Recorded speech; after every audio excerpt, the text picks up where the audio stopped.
So let's go back over to the Title Tuesday tab here.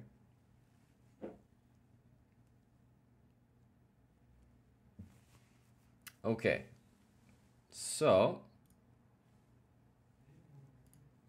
there we go. We got the standings back on your screen.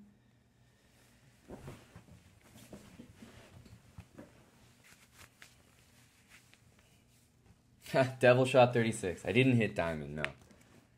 Lost a few too many games yesterday that it was unrealistic, so I didn't play today.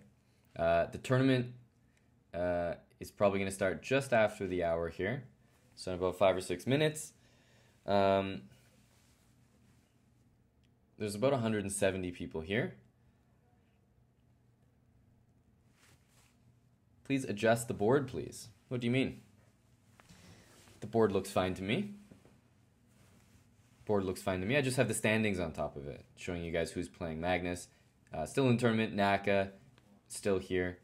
And this time, let's hope nothing goes too wrong.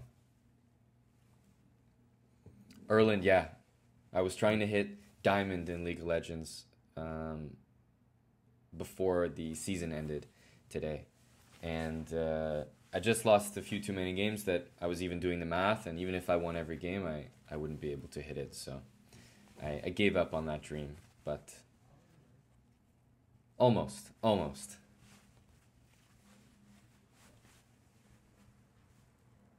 Okay, so it's starting very soon. Not as many players as last time, but there's still lots of time to join. I think most of the same people are playing, and we still have Magnus, we still have Hikaru, we still have MVL, so I don't think we lost any of the top guys, which is great, of course, for us here watching. The viewership has noticeably decreased since I started playing chess, so I'm definitely not going to do that again. I promise you. The rest of this will just be commentary. I will refrain from displaying my ability to hang pieces any longer. But guys who aren't that good at chess are usually really good at explaining it. That's what they say about coaches, right? Or teachers. That's what they said about teachers when I was in school. Like, oh yeah, the teacher is the person who was really good at the subject, but just not that good. They weren't good enough to have the best job, so they started to teach it. So that's what I am in chess. We're waiting for the games to start. I think they'll start in a couple minutes here. Hopefully you guys still have energy. Hopefully you guys are still here watching and,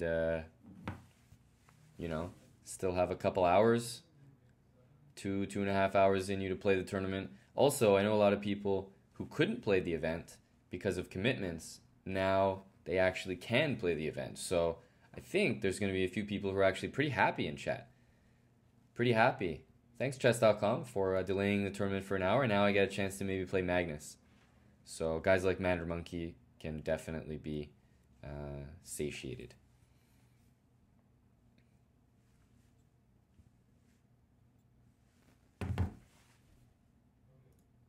So we're gonna follow Magnus on his first game. Hopefully things go smoothly. We'll know right from the start.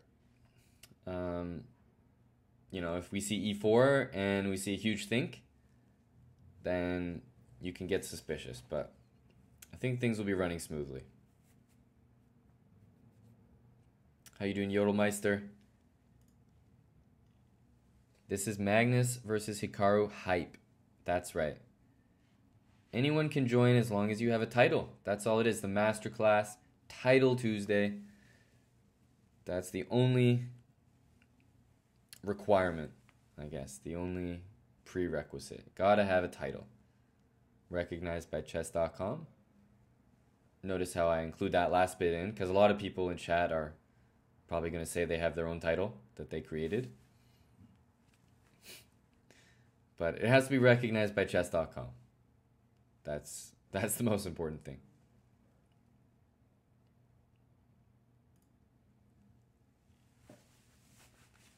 Who is Annawell? I'm not sure. I haven't clicked the profile, but I don't necessarily know know who it is.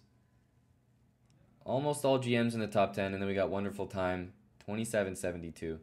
In fact, I think Wonderful Time, that's a lower rating. I think some of the guys might have been playing Blitz in the meantime while they were waiting for Title Tuesday to start.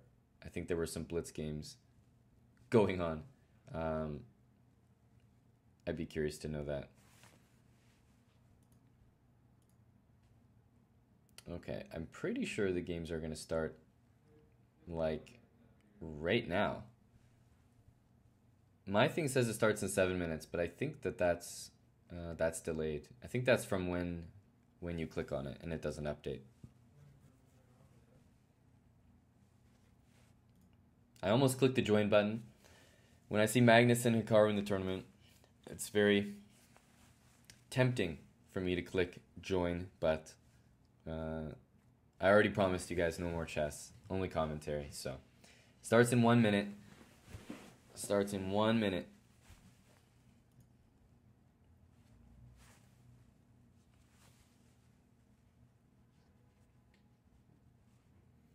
Don't forget MVL. No, I haven't forgot MVL at all. I've been mentioning his name all stream so far.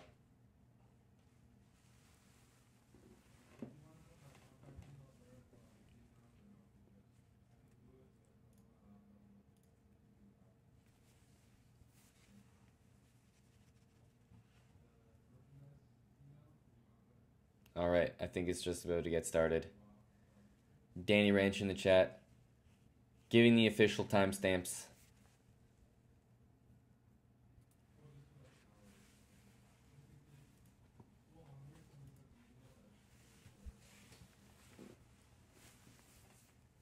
What's the time regulation? It's a 10-round tournament with 3+2 time control. 3 minutes plus 2 seconds increment per move. Meyer is in the tournament. Yeah, I saw Meyer's name. Chandra is also in the tournament. He's right there. There's Meyer. So this is just the top 10 of the tournament. This isn't the total tournament. There's not 10 players in the tournament, guys. Don't worry. Okay. There we go. So now Magnus Carlsen, we're off to a start with no issues. He's playing Aruha, I'm going to call him, from Latvia. And let me get that thing out of the way, first of all. There we go. Get those standings out of the way so you can actually see the chess before I make you guys follow the entire game blindfolded. Okay, looks like a Philidor. Philidor defense. And A4 from Magnus, A5 immediately. Usually black goes for ideas like C6, Queen C7, Rook E8, maybe H6. But C6 very important to take those squares. White's going to be playing things like maybe H3, maybe Bishop E3. This bishop has a choice usually in these lines whether it comes back to F1 or A2. But I like starting with H3, kind of a more modest approach. Then you can get your bishop to E3 without dealing with knight G4. When black plays Rook E8, sometimes knight G5 is an issue, just hitting the F7 square, and then you can go back to F8. Knight B6 is not a move I'm used to.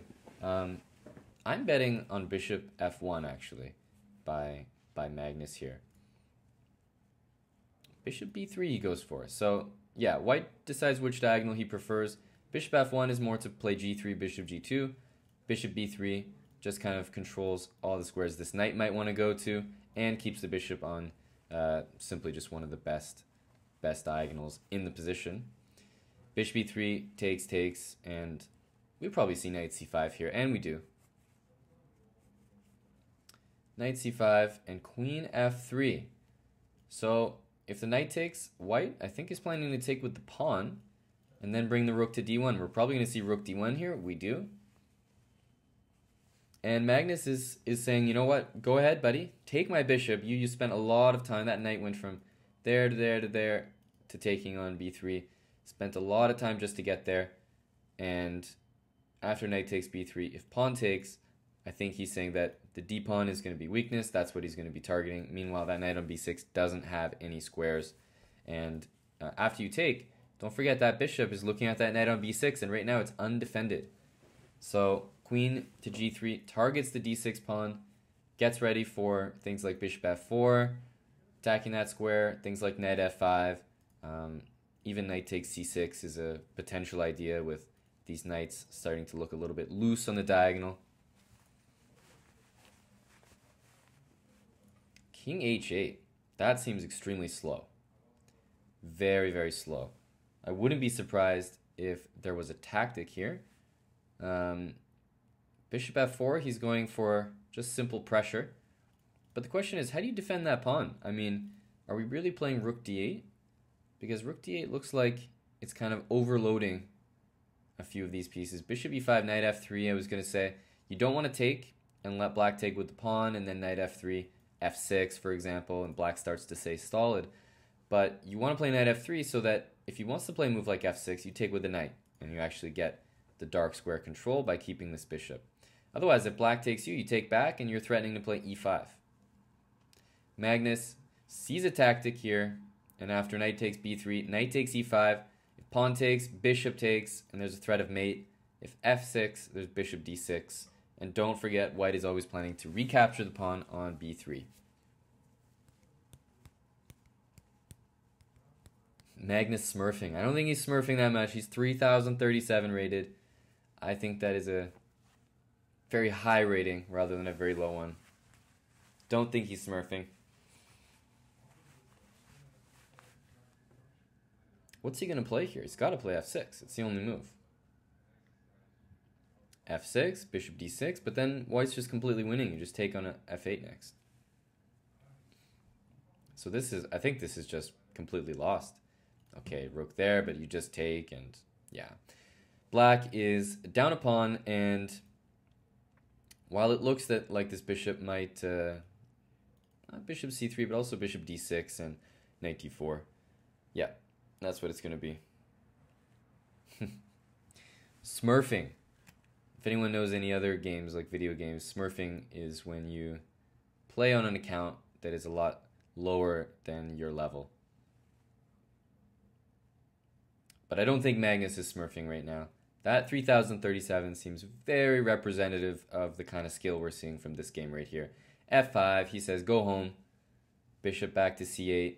And look at this knight. This is domination. That knight cannot move to any of these squares that it wants to. The knight on b6 is simply one of the worst pieces on the board. And white is for choice with how he wants to close this game out. Whether it's going to be e5 and f6. I think Magnus is going to go for an approach that doesn't let this knight back into the game, because e5, f6 is committal, and it lets the knight and bishop back into the game. So I think he's going to try to lock those pieces out and just play slow here. Maybe king h2, maybe queen f4. He's going for bishop c7, knight d7, and then e5. Is that what he's going for? It looks like it. Now that the knight can't go to d5, what we were just talking about, and the bishop is blocked by the knight, he goes for e5. And to be honest, you can even take this here. But it feels like leaving the queens on the board gives better attacking chances. He's even preventing knight c5. I mean, this is really unfair, what we're watching here. Black's knight is being put down. Look, I mean, he's going to h7, the only square that's available. The knight is finally getting into the game, but that bishop is trapped now. Magnus is completely toying with him. He's making sure the guy cannot move a single one of his pieces. This is over.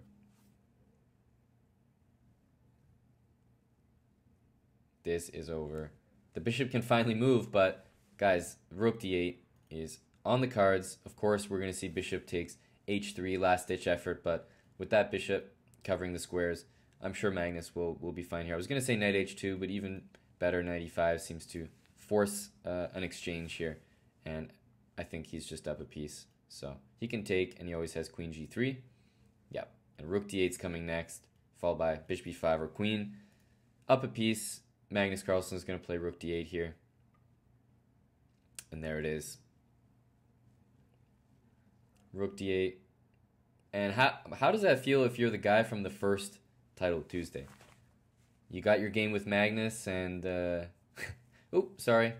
And then this guy he gets thrown into the gauntlet. He gets the Magnus pairing. So it looks like Magnus is going 1-0 in the first round here. Let's take a look at some of the other games and results. There's the win for Magnus. Let's take a look at MVL, who's playing Martin Zumsande from Germany. And to be honest, he might even be in trouble here, in big trouble. I think Black is technically just winning here. H3 is hanging. H3 is hanging. Black is down the exchange, so there's definitely lots of ways that White wins this. But G5, G4 is coming. This just looks really good for Black. I don't see the rooks coordinating very well. The only thing is time and how tricky MVL can be. One thing to watch out for is Rook B2 and Queen C2. That's what he's going for. He wants to trade the queens. Knight E1, clever. Check. He's got a block with the rook. Knight F3 was coming, and that was going to be lights out. I thought he might just... Why didn't he take that, guys, and play Bishop D2? Okay, I mean, this is definitely still winning, but taking a Bishop D2 did look like a pretty nice one. Now, he doesn't take that pawn as well.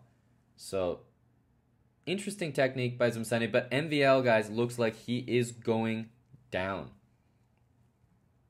He looks like he's going to lose this position. There's Queen F3 on the cards, but the nice thing for him is he's got checks. He's got some checks coming. He can take this. Whoa, why didn't he take that? What on earth? Why didn't he take that, guys? Takes G3, Queen H3 check. I mean, Black has really, really botched this position. Oh, this is very bad.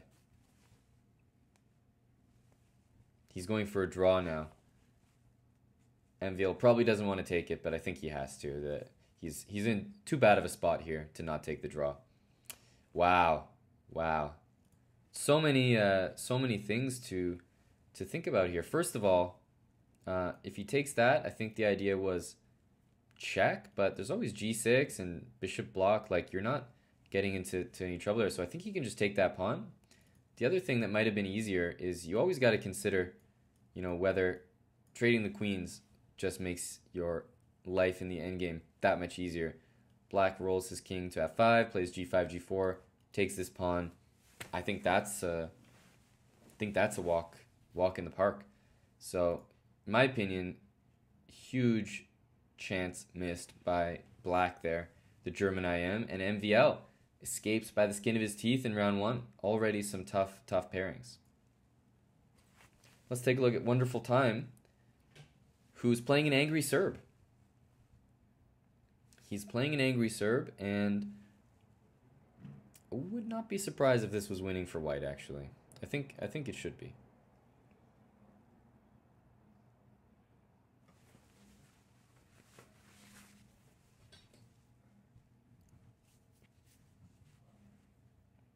A4, the psych-outs by the top players as MVL escapes. That happens time and time again in Title Tuesday, and believe me, I know, because I've been psyched out by the top players before.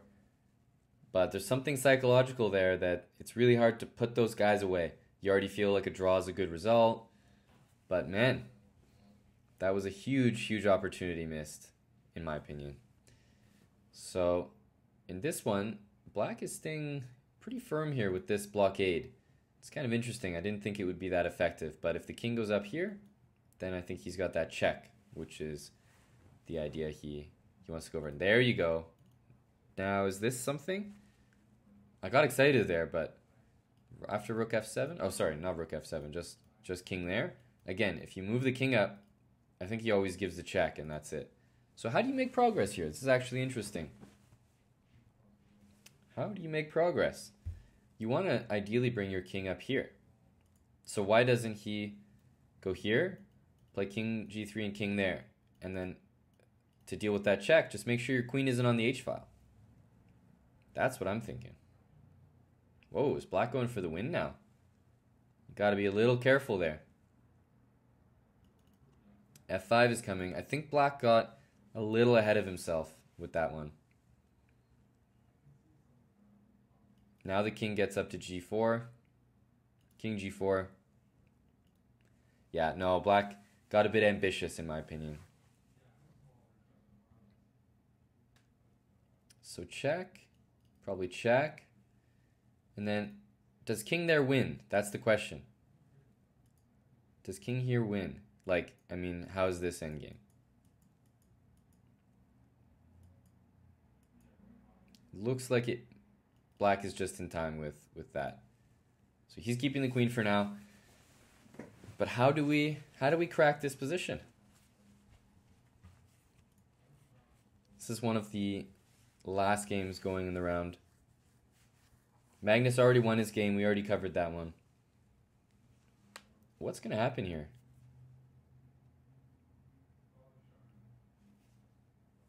King g5, there's always rook f5. Okay, well, getting rid of that pawn over there really reduces the chances that white has of winning this, in my opinion. I don't like the move a5 at all. We're only in round 1 of the Title Tuesday because we restarted the tournament. King f3, I don't think progress is being made here.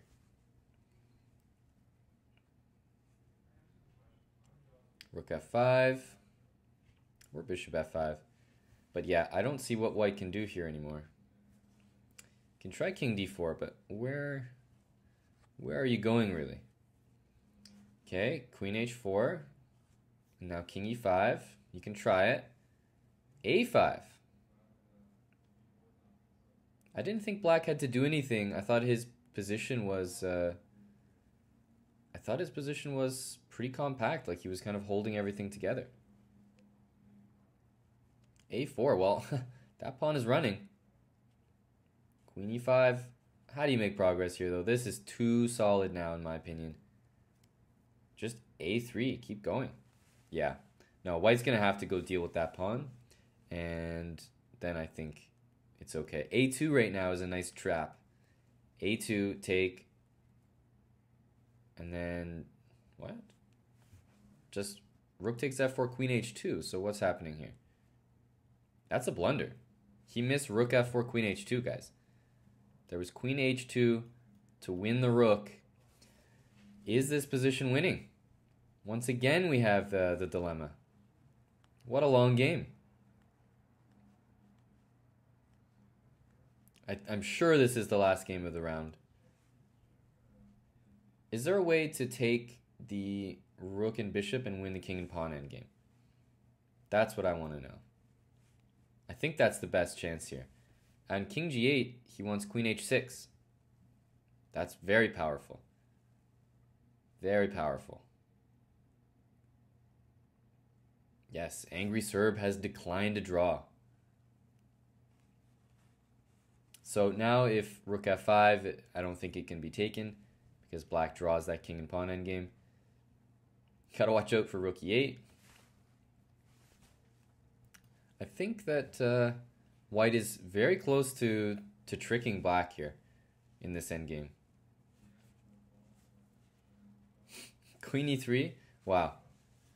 This is going the distance. I wonder.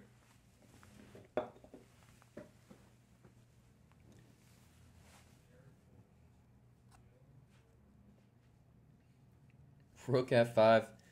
Always on the cards, and that king on d7 just doesn't seem to be making any progress.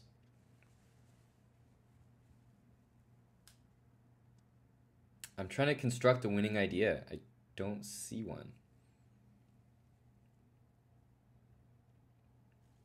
It's very hard to do. Only 4 seconds for white, by the way. Dubious Chess is calling that white flag. Whoa, what is rook h8? What is rook h8? Wait a minute, what? Whoa, was that necessary? Just rook f5. What on earth is he doing? Rook h8 is like the worst move in the entire position. Well, now this is lost. Rook h8 is the absolute worst chess move that you could play there, apart from just giving up your rook. I'm sure this must be lost now. Just the f6. f6, right? King f6. No, this is game over. Guys, that is so bad. What is that? I can't believe, like, when you have a fortress and you've been shuffling for probably 40, 45, 50 moves, what makes you make a move that you've never made for the last 50 moves? Right? Like, you've been making 45 moves and your opponent has made no progress? Yeah, you know what? Let me try something different. Oh, man. That is really bad. That's a victory for Angry Serb. That is an upset. And we're on to the next round. Magnus Carlsen with the black pieces here, playing the Nimzo. Very, very puzzling mistake indeed. X prime.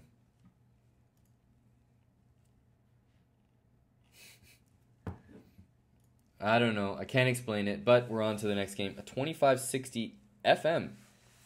Playing against Magnus. Magnus has gone for bishop a6. Bit of a positional concept. Trying to get rid of the light squared bishop. And the bishop on c1 then becomes an issue. Bishop on c1 is going to be a tough piece. So is he going to take and play c5? I think that might be what he does. a3 is a very friendly move. I mean, black wants to take that knight anyway. He just encourages it. Knight e4. If bishop to b2, we might even see the move knight d6. Is that an option? No, it's going to be take, c4. I think c4 could have been played there with queen a4 and taking the pawn back. If queen c8, we are definitely seeing c4. Actually, I think we're seeing c4 no matter what move black plays. We can even switch the board. Let's take a look at what Magnus is looking at. But you've got to play this move or this move. That's it. He's going back. We're going to see c4. Knight c6. Yep. He wants to put the knight there.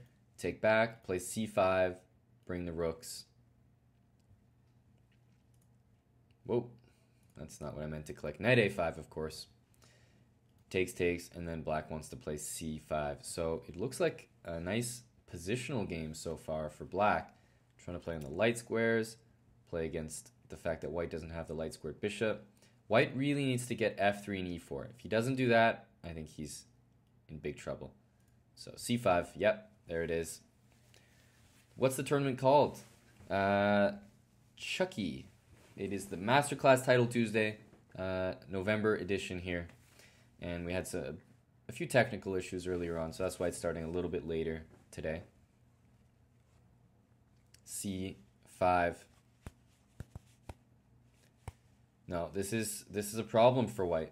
This is a problem. I'm going to take a look at Naka's game, because we haven't taken a look yet at what he's doing. I think he's gone for his coveted b3, bishop b2, and he has. And I think he's happy with this position. And Real Boy from Uzbekistan. I wonder if that's the recent GM.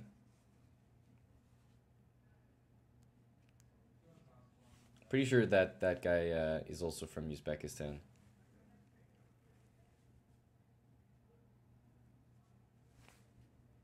Knight takes g4, and it looks like there's mate on f2. Mate on f2? Not mate, but very close to mate. He wants to take on f2 and try to smother mate Nakamura, and I think his chance of doing that is fairly low, if I'm honest here. Are we going to see e4 and probably bring the queen back and put the knight on b6? No, he is taking pawns. We have a greedy Guillermo in the building. That's a hanging bishop, and if bishop g5 I think he is going to play f4. Why not? That's just a basic fork. Why not?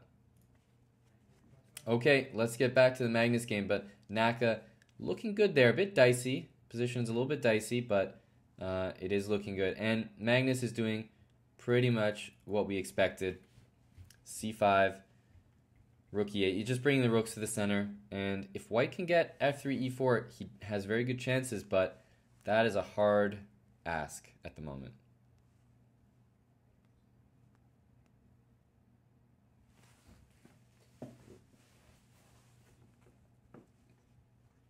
Queen b3. The entire game, Magnus has just been playing against this bishop on b2. And now he's actually offering queen takes e4. Queen takes b2. And what happens if queen f5? I guess he's playing f6. So that's what happened. Queen e4. Queen there. Wow, I'm a little surprised by that. I am a little surprised by that. Because the whole game he was playing against the bishop on b2. Now, it's definitely still a good endgame for black, because we have these 3 pawns over here, so always have the queenside majority. But what happens after f6 here? I'm sure that's the move. Maybe knight c4? Yeah, probably knight c4. Knight c4. Knight d3 actually also looks pretty good, but knight d3, maybe we can take that pawn. And we have pressure on the knight. Knight takes, rook takes, and then there's pressure on c5 as well. But Magnus is just going to take that pawn. Yeah, he would have just taken that pawn if either of these knight moves. So white decides to just go back. But this pawn covers all the knight moves. And yes, Magnus is saying, you know what? Thanks for the pawn. Oh, thanks for that pawn as well. I'll take that. He's probably going to move the queen again, like queen c3 or queen b2. Oh, nasty. Rook d8. Now it's just clinic. Now all he has to do is save the queen. And how many pawns did he just clean up there? 2 pawns for free. e4. Probably going to be played. Yeah. And Magnus has everything under control now. The knight can come to d4 or d2. The queen can come back on this diagonal. And there's just no threats against the king. And there you go. He just cleaned up 2 pawns. All he has to do is trade queens, and it's pretty easy to say that any endgame is completely winning for Magnus here. So queen on e5 would be nice. That's what he's immediately threatening. And okay, his opponent doesn't see it, so that's just game over. We don't have to look at the rest of this endgame. Magnus is going to put this one away. But let's go back to Hikaru, who right now is down a queen. We have to take a look at this. Real boy is coming for the Naka scalp. It is rook, knight, and bishop against queen. Very imbalanced game. Let's take a look at it. It's got to be knight takes c5 here. No, not knight takes c5.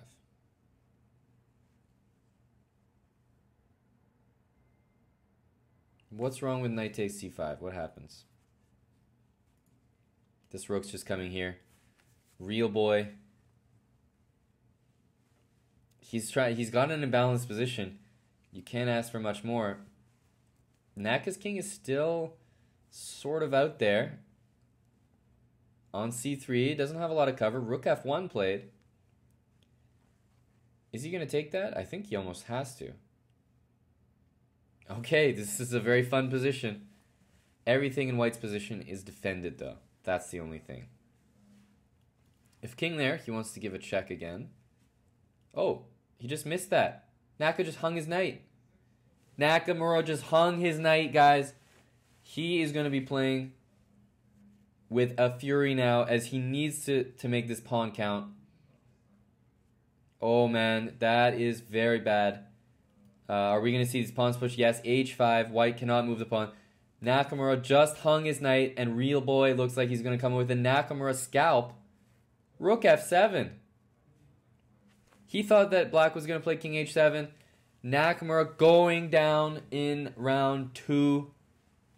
That is a massive upset. He expected king h7 and pre-moved rook f7. Oh no.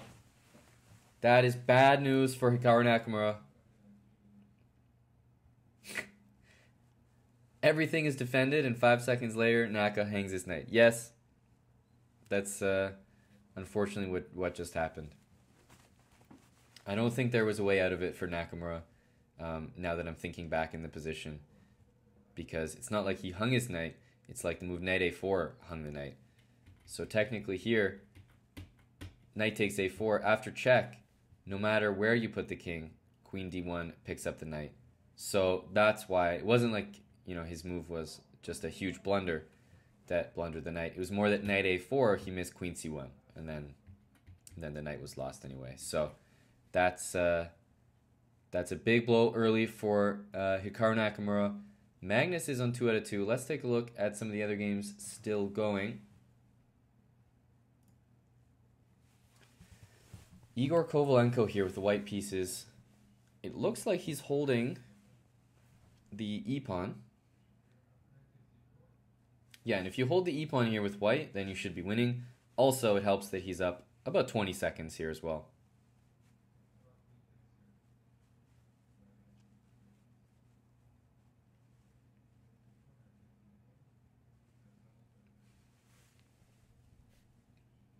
c7, knight there. Yeah, and we're just going to see the pawn march up the board, I think. c4, yep. Knight check, and I would just run these kingside pawns. Another win here for Kovalenko with the white pieces. Let's take a look at some of the other games. This is an interesting one. Does white have any winning chances? I would say no. I would say no. But rook against knight and pawn.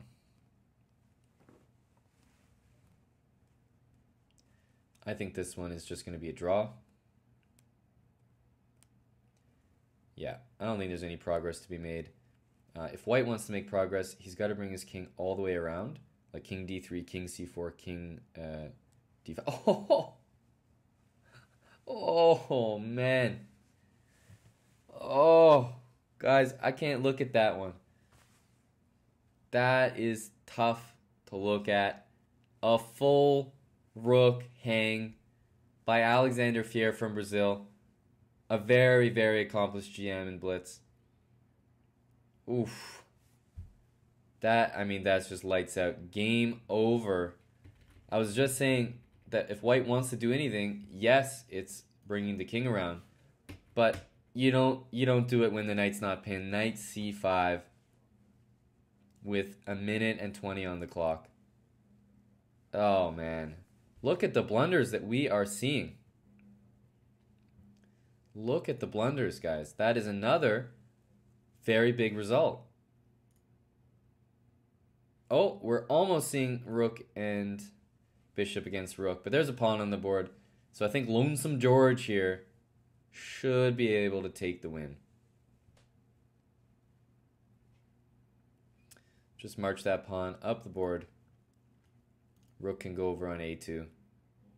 He wants to play probably bishop there. Oh, no, he wants to just play rook g1. Nice one, Lonesome George. I like that username. Lonesome George, the people's champ. And we got Don Cappuccino against a Canadian friend of mine, Gary Ng. Oh, did he just make a mistake? No, he's got knight f5 at the end. Knight f5. There we go, that Canadian technique. That Canadian technique. There we go. I think that's it. I think that's it for the round.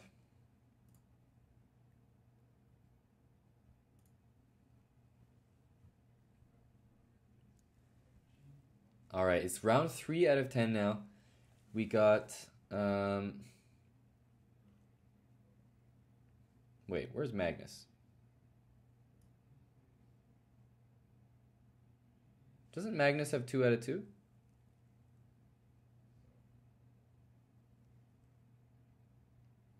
I see MVL has withdrawn after his draw, but where's Magnus's name? For some reason, I don't see it. Unless they're putting him way at the bottom of the 2 out of 2s. Yes, yes, Magnus apparently has the worst tie breaks on 2 out of 2. I was wondering where his name was. That doesn't make any sense. He was hiding. Magnus Carlsen with some of the worst tie breaks so far in the tournament.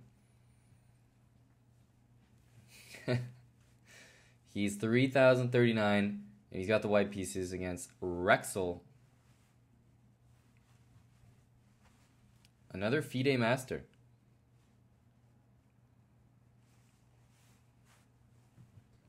Soon we're going to see the GM on GM matchups. The hyped ones, the ones you all signed up to see. But we might see G4 from Magnus here. Depends how he wants to handle the position with G4 or just Queen E2, Bishop there. But G4 is definitely very tempting. He's going with Knight E3. Again, just another positional game by Magnus Carlsen. I'm a big fanboy, just watching and learning. Thanks, Aquila. Thanks for that comment. Oh, Ben, I think we all want to see GM on GM action. There's nothing like that. Knight F5 and C3. Now, I don't think this is particularly to open up the position like that, but he just doesn't want to see the knight end up on D4. This one is always annoying if you have to take with the pawn, but G4 is still a consideration. I don't think Black's launching a very scary attack anytime soon. B4 now is looking a little more tempting that he's given up the initiative over there. I like B4. B4 with bishop takes A7 and bishop back to B6.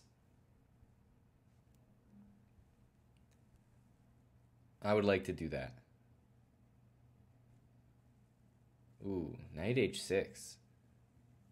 That's not something you usually want to allow. I'm waiting for Magnus to play B4. I hope I'm correct about that, but I think B4 is a good move. A good way to pry open the position. Wow, especially if we get to take the light squared bishop like that. This is normally very good. Whoa, hang on a sec. What did he play? Queen C4. I'm really a fan of this B4, but I guess I'm just misguided here. I think he wants to do it, but he's just finding the perfect way to execute it. He might want to get this rook involved first. Still, there's no way that bishop can escape. There's no way you can move it because the knight would be hanging. So that bishop, losing the light squared bishop here, white can always play the move B5 and get a really nice endgame. But black's position is kind of crumbling here. Must be A6 or bishop A7. There we go. Nice to see the B4 move. I wasn't totally wrong. I think we might see B6 here.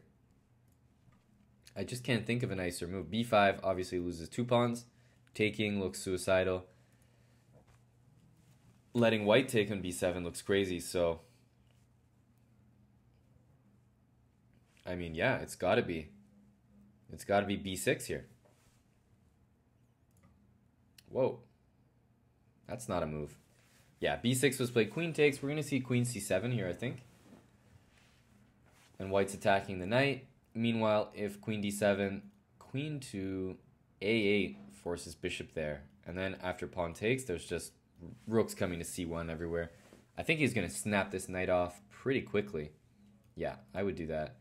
And now you can choose your check, or you can just take this and bring the rook to C1 next. You might have to be a little careful how you do this, but Magnus up more than a minute on the clock. More than a minute here.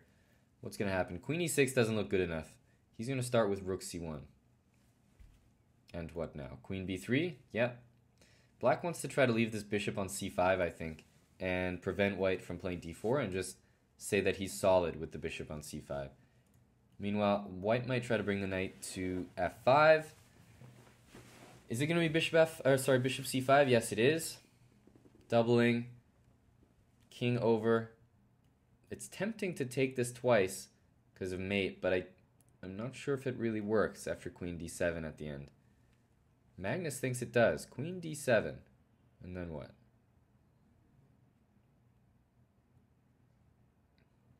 Or queen b6, I should say. Okay, I guess this is a tough position to play for black, for sure. But something did seem a bit off about the position. I thought queen d7 might have been a better move to watch over d5, but Magnus shows some good foresight here because you can't move the rook because of queen d5 check in every position, basically. Rook can't move anywhere. Can't move up because of rook c8. No, this is just a really hard position to play for black. You can barely put the pieces anywhere. Rook c7 probably. Threatening queen c6. Yeah, got to move the queen back now. Or go there, and I think there might even be very close to a win here for white. I don't quite see it yet. I was thinking something like this and queen c5. But I don't think there's a win in the position just yet. Rook takes a6 is not a threat because of queen d5. So Magnus might move his knight here. He might get the knight into the game. Knight here or knight there. The other alternative is queen c5, which I thought that he might have played. Okay, no, if he can't take that pawn, I guess this is pretty bad. I guess you can just take with the knight, and then on rook takes a6, what are we doing? Knight takes rook takes a6 is one of my ideas. The rook covers that now, and if you take, I take here. So he starts with rook to b7, queen c8, and now queen b5. Can I take this? He does. I think that was missed by Magnus. Rook takes a6. No, this is not clear. This is not clear anymore. I still believe that Magnus is going to win this position, but it's definitely fair to say that rook takes a6 move was missed. Because that was a resource that I was mentioning for a while, and finally black did find a way to get it to work. But Magnus is just going to clean up pretty much every pawn the guy has to his name, and I don't think black can survive here, especially with 10 seconds left to a minute. Yeah, rook d5, and we're going to see e5. Still, Magnus is probably going to pull away with this position. Yeah, e5. This pawn is loose. Rook b4 seems maybe queen d2. Queen d3 he wants. Rook d7 is a threat. Queen e4, yeah. And there's the pin there, so there's no more rook b4. Whoa. No more rook b4. e6, rook there. That's going to be a pawn with check if he wanted to take that. Plus knight c6. I think this is very close to just completely losing. Rook d7, queen c5. And where's the finish? Just e7? e7 looks very good. Okay, he takes the pawn first, and if he wants, he can go back and play e7. Yeah, he's going to do that. A fun game by Magnus. Sacrifices and everything. King over, and where's the nice finish? Rook d8, right? Queen c7, g3. Oh, sorry, queen c7 is illegal. Queen c7 is not a move to play. There we go. And that'll be game over. I think he's going to resign there. He doesn't resign. I can't blame him. You know, you're playing Magnus. Gotta play on. But this just 3 pawns. Plus now, obviously, knight c6 is coming. So nice game by Magnus. Guys, that was a pleasure to watch. He sacrificed. He gave the fans what they want. We're watching Big Fish 1995. What's the evaluation of this endgame? It looks completely winning if black takes the rook. So I think you have to play rook there. Yep. And Big Fish looks like he's going to put an end to this game. Maybe c5 to give yourself a passed a pawn. I think that's definitely possible. c5 for a passed a pawn doesn't look like a bad idea. I think I would definitely consider that. But rook takes is a threat, so we've got to do c5 now, right? a5. Well, the reason I wanted to do c5 is because I think it's always better to have passed pawns that are not near one another. So the further apart they are, the better. Rook f5, followed by c5. but I think this is going to be a textbook win by Big Fish 1995 here. There we go. He won by resignation, of course, as he just won his opponent's bishop. That'll be enough to get him to resign. Let's take a look at Dmitry Andreikin, and we're not going to have to look for very long because this looks over. King takes h3, and it's rook and bishop plus pawn against rook. We've seen that too many times. Bishop f3 or rook h2, of course, is just mate. So there we go. Andreikin comes away with a victory. And let's take a look at Bilodo A, who I believe is Kirill Alexeyenko. Rook e7, all these pawns on dark squares, which means that, well, if the king moves, of course, there's always king b6. You just can't give up that square. What's he going to do about rook d7? I was just going to say you have to take, probably. And now pushing the pawn, but white can always cover it with the knight and the rook. And then you can just bring your king over and take the pawn.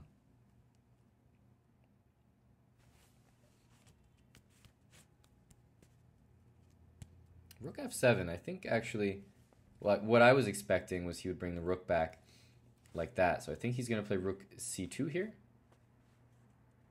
Rook c2 probably, right? Ooh, whoa. Oh, he wants to, does he want to mate him here somehow? King there, there's got to be rook b2 check. King here, but then there's h2. I mean, black's almost winning here. King there? No, black's like going to win this game maybe. You got to be really careful here with white. Rook takes, h2, rook e1. Or he's going to go this way. I don't like getting the king out though. That doesn't make much sense to me. There's always check. There's always check. Ooh, he boxed the king out there. That was pretty important. Black wants this last pawn, but now I'm not sure that he gets it because of knight e4. And there might even be some ideas like rook f8 check. Okay, king back to f5? No. Rook h4. g5 can be taken. Probably king e3. No, now the king goes to f5. This is not, probably not right. I think they might do a repetition here, to be honest. This looks scary for white. Black is the one who wants to play. Knight e4. I'm not sure because king e3, king e5, and I'm not sure that black is getting that much here. Yeah, no. Now take this, and white just wins. Rook c2. Rook c2 seemed a bit easier. But rook d2, and black got optimistic, guys. He's the higher rated player. He's 2,800. He saw his opponent might get into trouble there. He thought he was going to go for a win when he's down a piece. But now he's just completely losing. Blunders, blunders. Okay, let's see if white has the technique for this. Magnus finishes his game, and he just sits there and waits for everyone else to catch up. He's had very easy games so far. He's been playing well. Shredder Sherlock, I am not playing this title Tuesday. No. As a commentator, I am definitely not playing. What on earth is white doing with his knight? Can anyone explain that to me? Can anyone explain this knight to me? What on earth is that guy doing? I just can't explain it. Finally, get back into the game, buddy. Knight b7, what are you doing? I don't think it's necessarily obvious, John, that Magnus is playing well. He was pretty critical of himself in his last Speed Chess Championship for not playing that well. But in Title Tuesdays, he really handles his opponents very efficiently. We saw upsets. We saw Naka lose a game. We saw MVL draw a game that he was dead lost in. So you see what I mean when I say he's playing well. It's like, you know, other guys who are top players in the world, they do give up draws and losses, but Magnus seems to be in good form.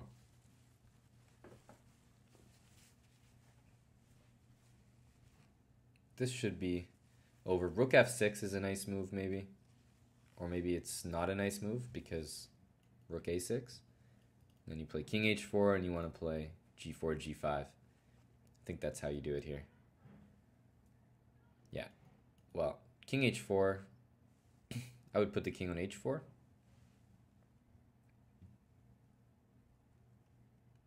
I think the king probably needed to be on h4. I don't know what this is. Is he just going to run the king around now? Maybe. Okay, the knight on e6 defends the pawn. Pawn defends the rook. Rook defends the knight. Look at that. Cute little pattern. Got to move the rook now. Just bring the rook down. There you go. And you can bring the king in. Very nice.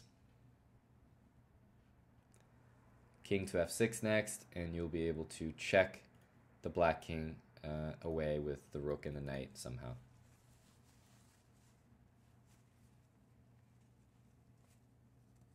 Wonder how he's going to do this one. Check, king there, rook there. At this point, there's a lot of things that do win. Okay, he finally took the pawn. I think this is the last game. Let me double check. Yeah, this is the last game, so we'll stick with this, but White's just queening his pawn here. King e8, or king there. There we go. So, over pushing, guys. We saw a 2800 player. Very good GM. Think that he might be able to beat his lower rated opponent down a piece. Bad idea. Bad idea. And he pays for it with his elo. He loses this one. Just make a queen. There's no stalemate tricks. Just rook takes and mate in one. Big upset there as well. As we move into round 4, Magnus still perfect, 3 out of 3, and so are a lot of other people. There are definitely going to be some big matches this time, but nothing like what we just saw. So, speaking of what we just saw, Magnus, there we go. Krisen 94, the guy who just upset his opponent. And oh, let's follow Magnus's bishop f4. Isn't it nice to see the bishop f4 come out? Magnus championing this opening, getting a lot of people to convert, including myself, to the London system.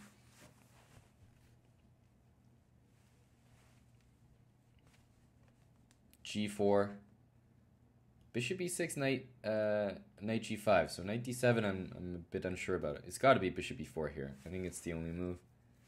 Bishop e4, g5, takes, and we have the queen hanging. So I think bishop e4 was working maybe, but then you run into things like knight d2 and f3 traps the bishop. I have a feeling bishop e4 probably could have been played there, but I mean, this is just disgusting. This is nasty. Yeah. Knight c7, we can always take. Usually what you want to do is take this and then play the move f4, so black can't play e5. But this does not look good. This does not look like a good position. Maybe bishop d3.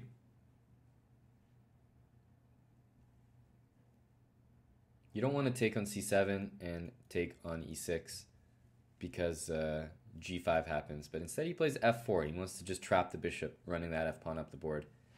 f5 in response. Now is probably the moment where you grab that bishop, I would imagine. Interesting that he plays this way. If I was black, I wouldn't be that upset with this, to be honest. This doesn't look that scary, running the h-pawn up the board. I would have played b5 maybe if I was black there. c3, of course. Knight c4. Taken immediately in knight d2. This bishop is not going to be a very good piece, though, pretty much for the whole game here. What if you take and play b5? I think that's what should be played. Or now you don't have to play it because the pawn's not hanging, but in my opinion, Magnus is going to have a hard time actually winning this position. But we will see. Black's doing, I would say, a little bit better than most of the other attempts we've seen against Magnus so far. So this one's going to be tough. Hikaru's at 2 out of 3. He did lose the second round in an upset, a big upset. So he's got some work to do to catch up. But at the end of the day, he is only just behind Magnus. So he's chasing. He's giving chase. Let's take a look at what Magnus is going to do in this game, because he has a very bad bishop here. Bishop on e1 is not good. How is he going to make it work? Because normally if Magnus is playing black, I would probably say black's going to win. But because he's playing white, I'm wondering where the magic is going to happen. Where is the Magnus magic going to happen? Why do some people play knight f3 before bishop f4 in the London system? That's a tough question to answer. The long story short is it doesn't really matter. You can interchange those moves if you want. Is there any way we can check the tournament standings? I will show the tournament standings probably after the next round, just once we get things a little more clarified. But there's 170 people right now, and still quite a few people leading with 3 out of 3. So we'll wait until it gets a bit more defined, and then I will put them on the screen here. C takes d4. And after c takes, there's some issues, aren't there, with this pawn? I mean, you just lose a pawn. I mean, when I say issues, I'm talking real issues, like you just lost a pawn. Like what on earth is going on here? I would have played the move b5 probably in this position to strengthen the pawn on c4, but he kind of just nonchalantly made some moves, and all of a sudden it's like, wait, he just lost the pawn. That's a little surprising. This bishop is a non-factor. Magnus is just in his element. He's playing fast. He's getting endgames, and he's beating pretty much everyone in the endgames here. After knight takes... So after knight takes, pawn takes, rook takes, what is white planning to do? Okay, he's going to take that, and there's no check thanks to the bishop, and that bishop is almost trapped. Bishop c5 is very close to winning the bishop, so bishop c5, yeah. Wins a piece. Bishop h8, just take that pawn. So we'll probably see him resign here, honestly. Magnus disposes of a guy who just had a huge upset, and after king e2, I mean, he's just going to resign here. Both pieces are hanging.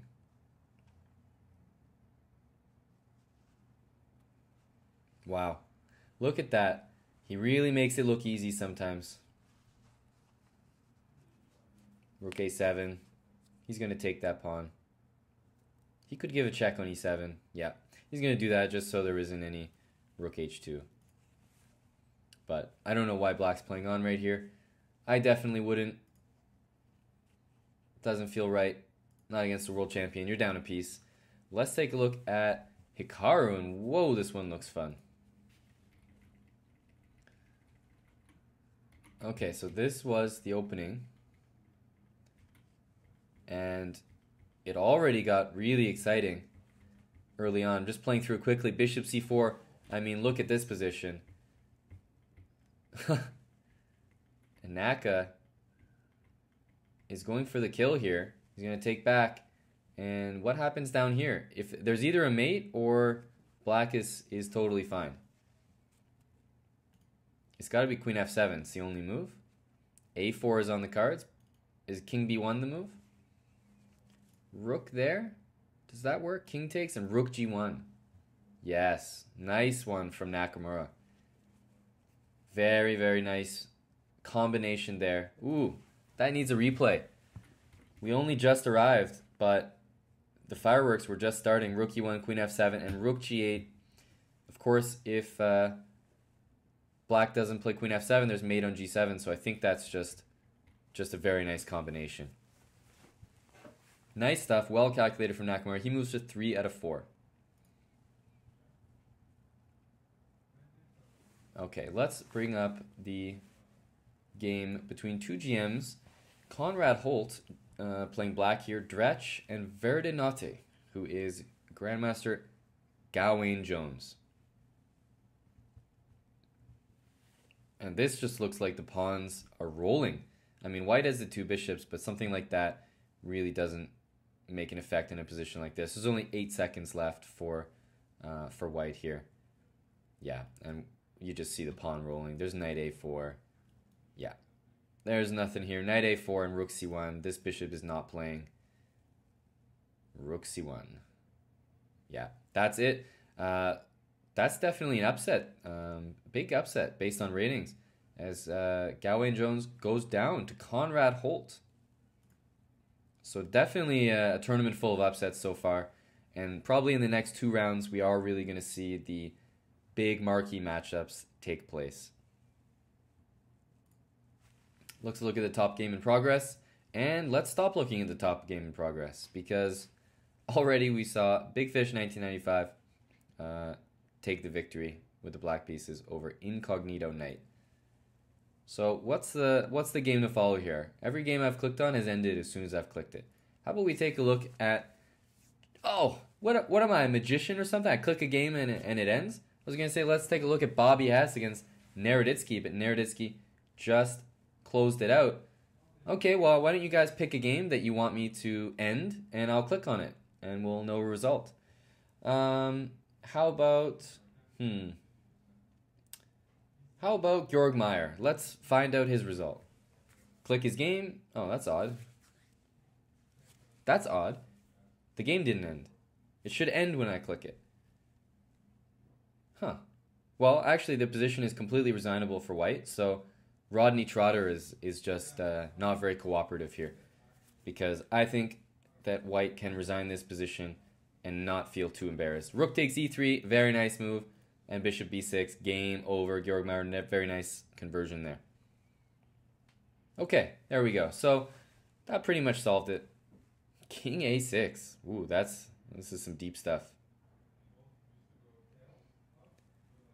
Yeah, if you don't resign, you deserve to get punished. I hope he makes 20 queens.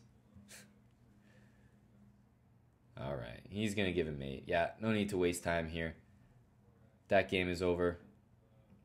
Let's take a look at Anuel here, who looks like he's losing to Terry Renato. Takes b4, b5. Yeah, if you take, there's rook f5 and you get a pawn back. Yeah, that's just over, unfortunately. Because these pawns are too strong together. And this rook can always come back to g1. So b4 here, sorry, b5. e3, maybe b6, and just bring the rook back there and just sacrifice on e1. a7, king b5, and a7, king a6, and that's it. Anuel looks like he's going down. Another upset. Renato Terry Lujan. I've played him in Title Tuesday before, and I also lost. I find him a very tough opponent. Only an IM from Peru, but I believe his FIDE Blitz rating is also extremely high, so he's definitely a very good, very strong Blitz player. Remedy HS, that's not a dumb question at all. There are definitely prizes for this tournament. All these players are competing for cash prizes. I would like to think that there's a world where Magnus Carlsen just shows up and plays a fun Blitz tournament, you know, just for the sake of it. But the reality is that that's not going to happen. You put some money on the line, that's how you get the big guys out to play. So that's not a silly question at all. This tournament is sponsored by Masterclass, so that's where your prizes come from. And we're waiting here for g5. There it is, finally. g5, h6. This should be winning for white. Play h6, bring your king to h5, and that should be it. I think the easiest way to do this is king g4. Oh, I guess that's an even easier way. I was thinking king g4, knight there, and king h5, but this is much simpler, and just g6, g7, and there you go.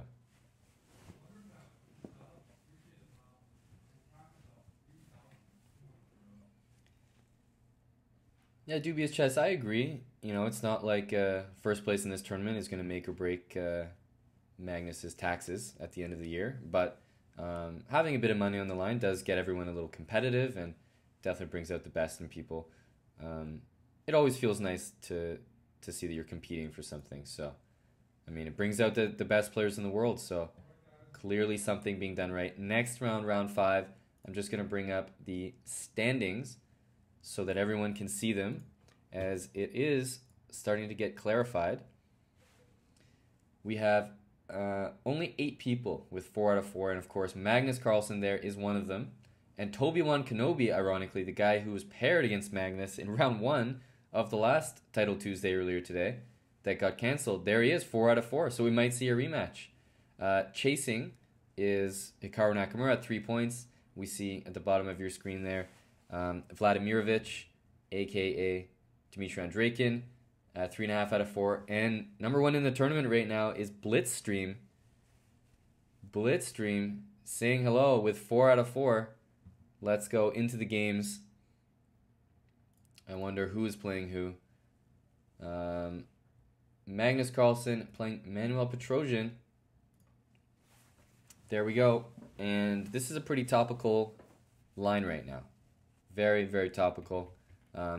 Magnus not going for b6, but going for d5, Queen's Gambit, and Bishop b4. For those that don't know, he played this against Alexei Dreyev in the World Cup, and he won a very nice game with black. Okay, things are getting spicy already. Petrosian from Armenia against Magnus Carlsen from Norway. Bishop takes f6, queen takes f6, queen d4. He's got to be just exchanging here. Yeah, he does. Might see f3, but how can black be upset? He's got this very, very powerful dark squared bishop. I think this is just black going to give a clinic here on the dark squares. You just can't play these positions normally with this structure and not have a dark square bishop. These pawns are going to be doubled. I wouldn't be surprised if black considers moves like bishop c5, bishop b6, or even bishop d6, and just give up that pawn and play the position with the pieces. So Magnus definitely looks very comfortable here. Naka has actually been giving some nice comebacks. Dr. Bassem is a guy that I want to focus on right now because for those that don't know, he's the first player from Africa to reach the 2700 club. So Dr. Bassem, that's not just a funny way of calling himself. He really is a doctor. He really is a medical doctor, and he balances that with being a 2700. He just hit 2700. I think that's a really huge achievement for him, but also something we have to mention just because he's a really nice guy. Met him in person, and very impressive to balance a serious medical career as well as maintaining a 2700 level rating in chess, which is just very impressive overall. So something there that's nice to note. He's here with 3 points, and he's playing Bilo Do-A, who just lost that big game, the upset game, just a couple rounds ago. So he's bounced back. Both players at 3 points right now out of 4. Definitely going to be chasing Magnus Carlsen. Let's see what other games we have going on here as we take a look at the list. Let's see. Magnus has been providing some entertainment, but really Hikaru has been playing the most interesting games, I think. His games have always been really big attacks. So here, after bishop takes a3, I think he just dropped a pawn. All of a sudden, he turns it around with bishop d4, knight d7, and here, just a tactic. Rook takes d7. What a shot by Hikaru. Rook takes d7, and you might think, well, there's no way it can be a good move because it's covered by the knight, but then you see the queen h7, queen h8 tactic. This is why I wanted to get to the Naka game, guys, because he really has been providing the craziest games of the tournament so far and the most fun ones to watch. If h4, h5, it's going to stop the knight from going to g6.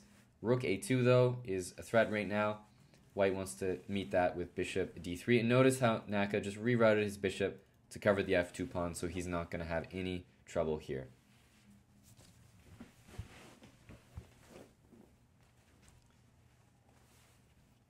Yes, Magnus is 4 out of 4 right now. Probably h4. This is usually the kind of move you want to throw in. We might see queen g4 as well. h5. And I think you can take this, to be honest. Although he won't necessarily want to do that. Rook c8 here. And then knight d4. He took that pretty quickly, but I think white is just completely winning here. Knight d7, probably the only try. But just knight takes c6. Covers the pawn. That pawn is covered as well. And after knight a7, I think it's just over. c6 and knight takes b5. Yep. That's going to be it. Okay, he takes with the rook. And after bishop takes, knight takes, white's going to move the bishop. And there's definitely still a conversion phase to go through. But technically speaking, I think this one should be over.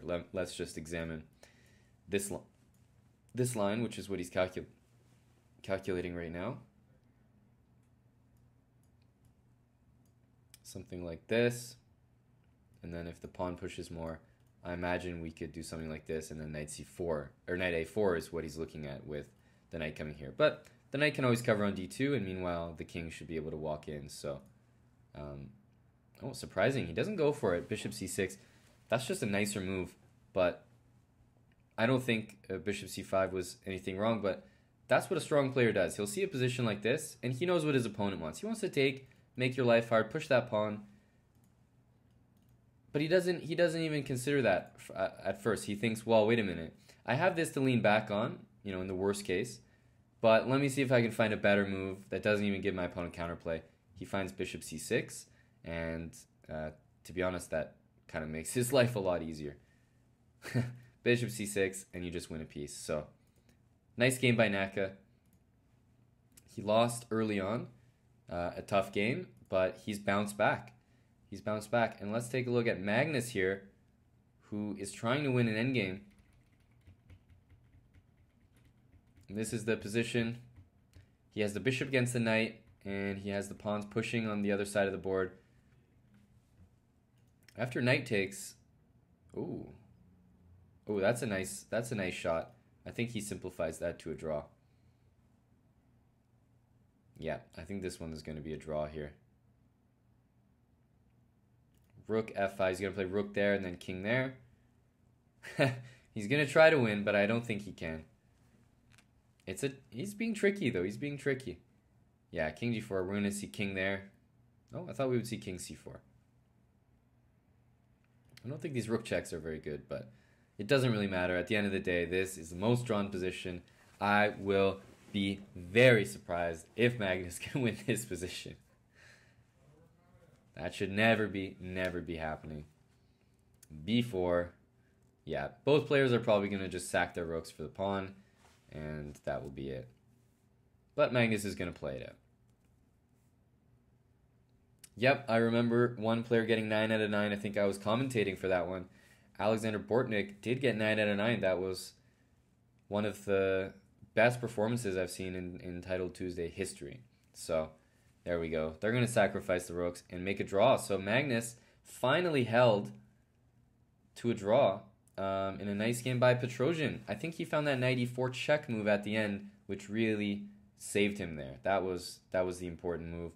Let's take a look at Michael Q2D5. Michael Brown from the USA. An IM, I believe he just got his second GM norm, if I'm not mistaken. Extremely recently. At the Isle of Man tournament. Ironically, a Chess.com tournament. So, he's doing well. He's doing well in Chess.com tournaments. Let's see if he can bring the same success here to Title Tuesday. But he just scored a nice Grandmaster norm. He had to win in the final round against 2700, and he did it.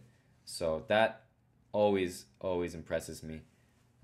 The ability to win on demand like that is indeed very impressive.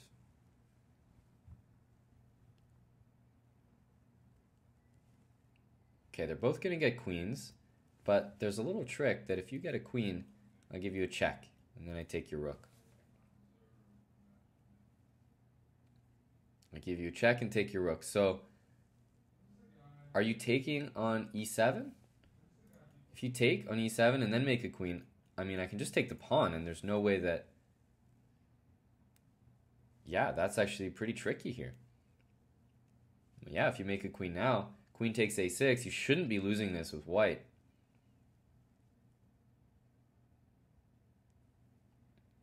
Okay, I think he's going to give a check and take the queen, and I think he's calculated that it's a draw. Is that right? Takes, king there.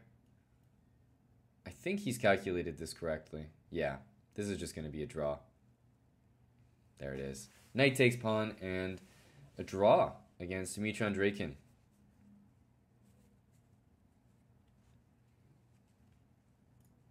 What other games are still going in the round? Should be still quite a few. Alexander Donchenko is playing against Rexel, a name that we saw before, and this position looks like one that Black should have all the chances to win here. Bishop d5, bishop c6. So king over, if b5, bishop c8, b6, king d6. Wow, he really flipped that one. I don't think that should have happened there. Alexander Donchenko just kind of pulled it out of the hat there. But there's no way that should have happened. White's just winning now. Let's go back to that position. It looks to me like Black should be the one with chances here. But bishop d5, bishop d5, bishop c6.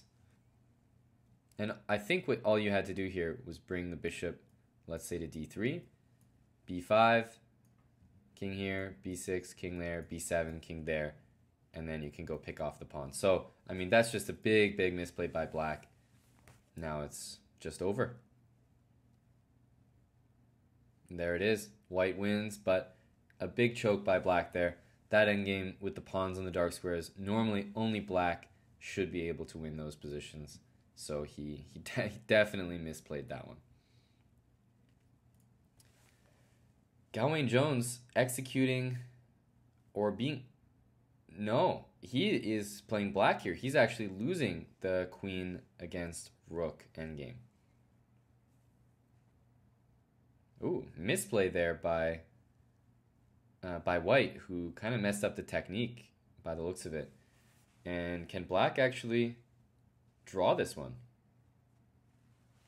Rook f3. Oh, no, he's checking. Wow, White really messed up the technique there. What happened? Oh, he got this position. That's extremely surprising, to get this position and not be able to win. Here's his problem. You're supposed to check here and then check here. Right? And now you have a checkmate threat, which is why the king can't go this way. So when the king goes this way, you have a check here, threatening mate if you go that way. And remember, if you ever block with the rook, there's also mate. And then when the king goes here, then you give a check there and you take the rook. That's how you win this endgame. I think I gave this lecture last time I was watching Untitled Tuesday. It's a very simple procedure. But what he did in the game, we can actually go back. What he did in the game was he played queen e5. Oh, draw by stalemate. Oh my god. Okay, there's so many things to talk about. That is just the worst play with the queen and rook I've ever seen. So what did he do in the game? He did queen g7. And the issue is that I can play king f1 because there's no queen a1 checkmate. So, and then of course, let's see what happens.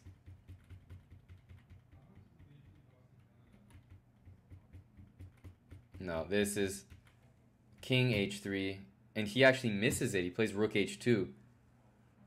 But then, thankfully, White allows it again, rook g3. That is so bad. The technique, guys. These are basic endgames. These are basic endgames. It's like the bishop and knight checkmate. It might seem overwhelming at first, but once you learn the pattern, it really is very, very simple. This is not good to see from our title players in this tournament. There's always some endgames that really make you cringe when you look at them. But that is, I mean, we're on to the next round. We gotta move on from that one. I I can't keep thinking about that. Here we go. Magnus Carlsen against Alexander Moskalenko. Now, I don't know what it is with this guy. He's always 27 under Blitz. He's an IM. I don't really know much about him at all, really. But he always does well on Title Tuesdays. So I don't know how he keeps doing so well. He needs to get his GM title updated or something.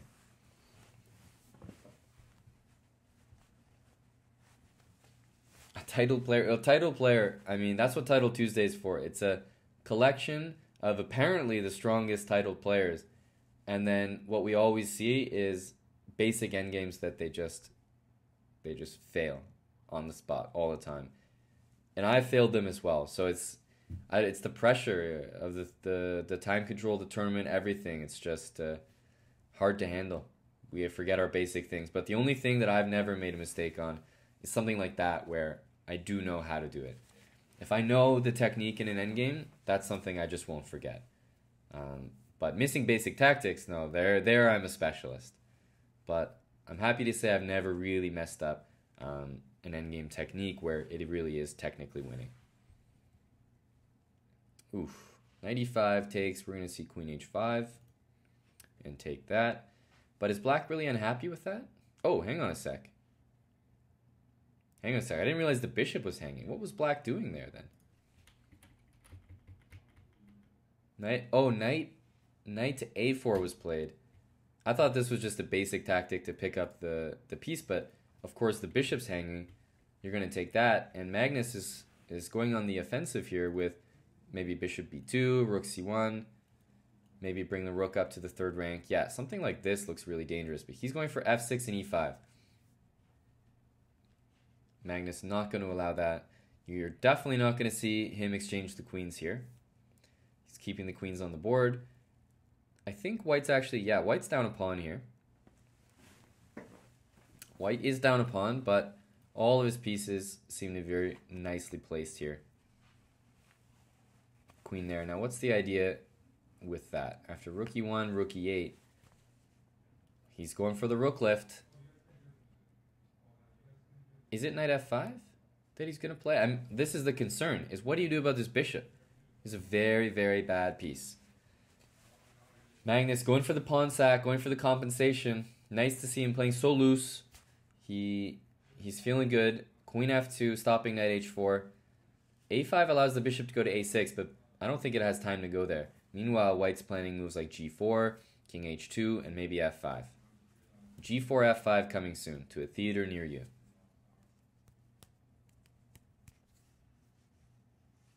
Probably king h2. There it is. Yeah, this is just the patient waiting move that you'll see from strong players. We might see one of these rook moves.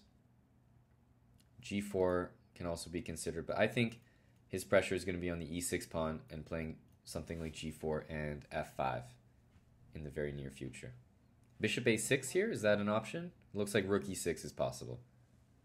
Yeah, bishop a6, just rook e6. But if we can't develop the bishop, we have to play maybe rook a7 and rook e7, something like that. g4 here? What do we think about g4? Very risky, opens the entire king. I don't think Magnus wants to play that risky just yet. I feel that he probably believes he can improve his position with the pieces before committing to something that ruins the pawn structure quite permanently. Bishop c3. And yeah, again, it's just back to this bishop. I don't know how to develop it. And rook a7, there's always a knight takes e6 shot with the rook hanging. So he's resorting to moves like knight to b7 and f5. Ooh, this is nasty. This position, you just can't move anything. That's the problem for Moskalenko here. You can't move hardly any of your pieces. Rook a6 didn't lose the rook. Rook a6 would have hung the rook, so that wouldn't have been a very good move. And rook a7 was walking into the queen on that diagonal. But this is also completely over here. So Magnus, I mean, he's just dusting people. He's not having an issue at all here. Bishop d2, queen h5, g4, and what? The queen has to go back to h8 or something. It's just terrible. Terrible. So probably start by taking this with check. Maybe take it with check, and maybe something like knight d7. What does he want to do? Take with the rook? No, queen b6. Yeah, Magnus has only used a minute right now. I mean, he's up on time. He's just up on everything. Rook e7. Then we can take this with the rook. That will be winning. Now he's probably going to take this. The alternative is check, but then there's rook e7. Now, if you take this and play queen c6 and take that, that was probably black's idea of the queen f2 move at the end. And then now, okay, he just wins a rook. I can't even keep up with what Magnus is doing. He's already got it all planned out. But let's take a look at what exactly brought that up, because I think it's a really instructive sacrifice. He happily gives away this c-pawn here because he knows the power of this knight on c5. It's restricting the entire position. Now maybe in this case, black had to immediately just say, you know what, I have to get rid of that knight, knight b7. I think that might have been the best move here, because that knight caused a huge problem the entire game. I don't think black ever developed his bishop, and hey, he moved it once, he developed it, and then it was basically a forced loss. So that's it. Magnus, he is on a roll right now. And let's take a look at Nakamura, who is playing black. Just has to convert this, but he's up a pawn and the exchange. That should be no problem for him. I agree, Funky Sharky. We are watching Magnus Carlsen be an artist right now with some of the Blitz games we're seeing. These are very, very nice to watch.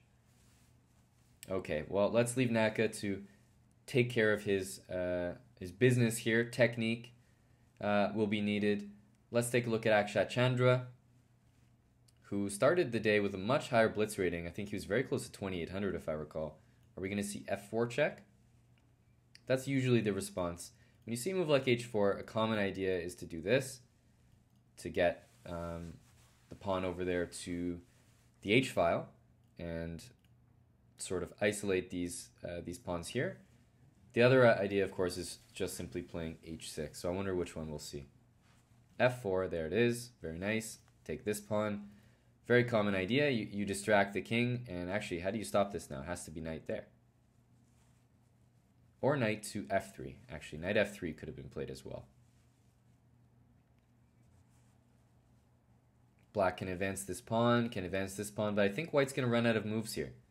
a5 looks like a very good move. That pawn's on a light square now. You can even just go take it. But no, this knight is trapped. I would play the move h5. I love the move h5. I don't want to allow knight to g4. There we go. Beautiful move. And just take this pawn. And when you move the knight, just take it no matter where it goes. Very easy. Nice technique. King e3. Oof. What a nasty move, too. Okay, that's it. That is it. Chandra goes down here, but that's a very, very nice game. Let's take a look here. Let's take a look here. You can hear him. He is coming, he says.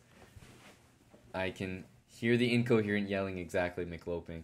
You know something's happening, as he's definitely going for this, and all the pawns seem to fall here. Eric with 3 points right now, so he's got a big, big comeback to make, and this looks like one of the first steps in doing that. This pawn is just hanging with check, so I think this game is just over. He resigns. There you go. Chess Brawl coming back into the tournament. He's got 4 points now. After this round, we will update you on the standings. Remember, it's 10 rounds, and we're going into round 7 next. So still games to go. Here we have Sigirov from Russia. And it looks like he's losing here. Black, I think Konstantin Tarlev should be winning this position with black. Yeah, king h7 must be. Yeah, there you go. King h7, and you've just got too many pawns here. So do you take this? Yeah, it takes, but it's check. So king g7. You have to be a bit careful of this pawn sometimes. Queen takes b5. That's check. I wonder if this position is winning. I have a feeling that it should be. Okay, so I think he's just going to start walking his king up and hopefully find a way to hide it. King f6, king f5. Yeah, I think you just walk up the board here. And there should be a place to hide the king in the position here. Yeah, the king just keeps going up the board. Okay, now we have to be here and then here. Queen b1, king d2, and then if check again, we have the pawn push. So queen b4 might be the only move. There it is. Now, how should black execute this? He wants to free up this pawn. This move is so that he can play king there. Now king d1 looks like a great move. Queen b3 check can be played. There's no c2. I'm not sure about this one. Now c2. He's putting the king over here in the corner because he doesn't want the king to be over here where it can run into some checks. But oh, he missed that one. Yeah, and now you just queen. So Sajirov goes down here. He didn't quite get his king all the way to the corner. He didn't quite get it there, but although it looks funny, it is part of the technique in these queen and pawn endgames, is you don't want your king close to the pawn. It runs into checks, you get forked, and then your opponent just has the extra pawn. So you want to put it as far away as you can from the pawn. That's why he was trying to run to the corner there, but he didn't quite get there in time. He got caught. He got tripped up, the shoestring tackle. I think that's the end of the round, so let me update you guys with the standings. Look at that. Obi-Wan Kenobi. I think he's going to play Magnus now, right, guys? Because this was the match of the first one. Obi-Wan Kenobi now has 6 out of 6. That's incredible. We're finally going to have to pay attention to his games. Blitzstream looks like he lost in the last round. He did drop a game, but 5 out of 6 for Blitzstream is a very good score for him. Hikaru 5 out of 6. He's still coming back. But let's take a look. Will it be the rematch? Yes, it's Magnus Carlsen against Obi-Wan Kenobi. Let's take a look.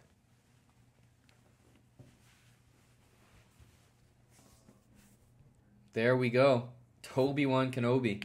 Magnus Carlsen maintaining his 3,035 Blitz rating. And I think this one was indeed... This was where the position stopped last time. So Obi-Wan Kenobi did have some time to check the position and get ready for Magnus. And it will be a Queen's Indian this time. And here we are in the live position after knight e4. A few exchanges here. Now obviously White's happy to exchange against Magnus, but in terms of the chess position, I think Magnus is actually the one who's happier to exchange here. Black normally, I mean, in the Queen's Indian, you can't complain with controlling the e4 square, getting all these trades. I mean, you just have everything you want. He's going to play h6 and g5. So I think White is probably just going to play knight d2 or knight e1 and just try to keep trading pieces. But that is, at the end of the day, what Magnus wants. That is what he wants. I know it looks good. You're happy to trade pieces with the world champion, you know, try to make a draw. But for the position, it seems like it caters more towards Black. So knight h4, tricky move. Queen f7 with this idea, obviously, and if you don't take back, d5 comes and this pawn starts to stay there, and g5. So nice move by Magnus, and again, you just have control over better squares than White. Now there's nothing wrong really with White's position, but you're trying to make it even, you're trying to trade pieces, but you have taken a few weaknesses that you didn't have to. So there's g5 coming up soon in the position. You can put the knight in on e4. Probably king should go to h7. And we might see some very explosive move. Like if the knight moves, we might see e5. Really could see some explosiveness in the position. c5. Now knight d5, queen d2 doesn't lose a pawn. Knight e4, White's going to move the knight to defend the pawn on g3. But then I think you just lose your c-pawn over there. So what's going on here? Knight h4, I guess that was forced. But I don't like that knight on h4 at all. It's running into g5 now. Yeah, he has to come back because of g5. We might see Magnus switch. Yeah, he has switched the pieces over. to that operative diagonal. He's going to put the queen on d5, rook on c8, maybe bring the king in. A good endgame for Magnus is possible from this position. Maybe rook c8 here. Knight f6, what's he up to? Does he want to put the knight on d5? That's what it looks like. Rook c2. So now the knight can even swing to b4 in some cases, like knight b4 and queen e4. Rook c1, and Magnus wants the knight back there. I think this is going to be an endgame. That's the best Magnus can do, but don't get me wrong, black is better here. This is a bad structure for white to have. You have these two pawns here, which means the e4 square belongs to black. King f7, like we expected. Is this a live game or pre-recorded? You shouldn't even have to ask. This is a live game. This is Title Tuesday for November.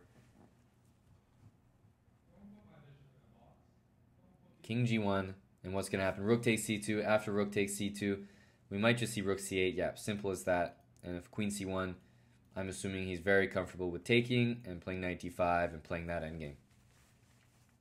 There's still a lot to prove for white. Black plays b5, b4, maybe knight c3. I think the endgame is really good for black. Hikaru lost the game in round 2, Sir 20, or Ser 20 if you're Spanish. But he lost in round 2, so he's still on his comeback.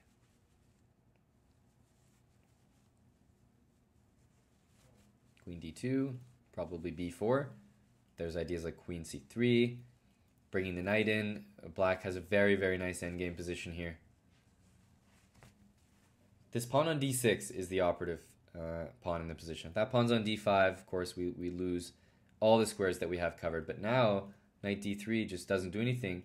You're attacking this pawn here. Now the queen comes into c2, even c3, because if you take, then you lose the a2 pawn. I think white is in serious trouble here. That's already a pawn, so... Oops, that's not a move. That's already a pawn, so knight c1 could even be considered there, but then maybe there's knight takes g3. So yes, he is going to give it up. He's going to lose that pawn. I imagine he's just going to play d5 here. Yeah. He's going to go for it, but this pawn covers the knight entrances, so I think the black king can just hide on h7, and yeah, I don't see anything here. e2 is hanging, which is why Magnus is confidently playing d4 like that. Queen f3 has to be played. Knight there looks possible. I think knight there could be played, but then king f2. He's going to take that for sure. And is Magnus running? What's going on here? Oh yeah, I guess he still can't take the pawn, so he's going to do it that way.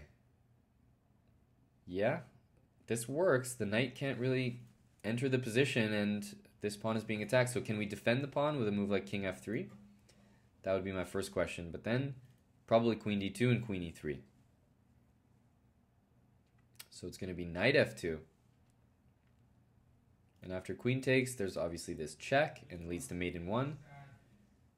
And if you take there, takes back, there's no check. Or even just finesse, queen d5. Really nice stuff by Magnus, and this queen just doesn't have a single check on the board. Queen d5, guys. That's not even style points. That is just that is just an extremely nice move. And I don't think white has anything here. Toby looks like he's going down. There's a check, but okay, no matter where the king goes, I think Magnus is just running away with this one. Is he going to put it back on h7? Or is he going to play king h5? Magnus has no fear.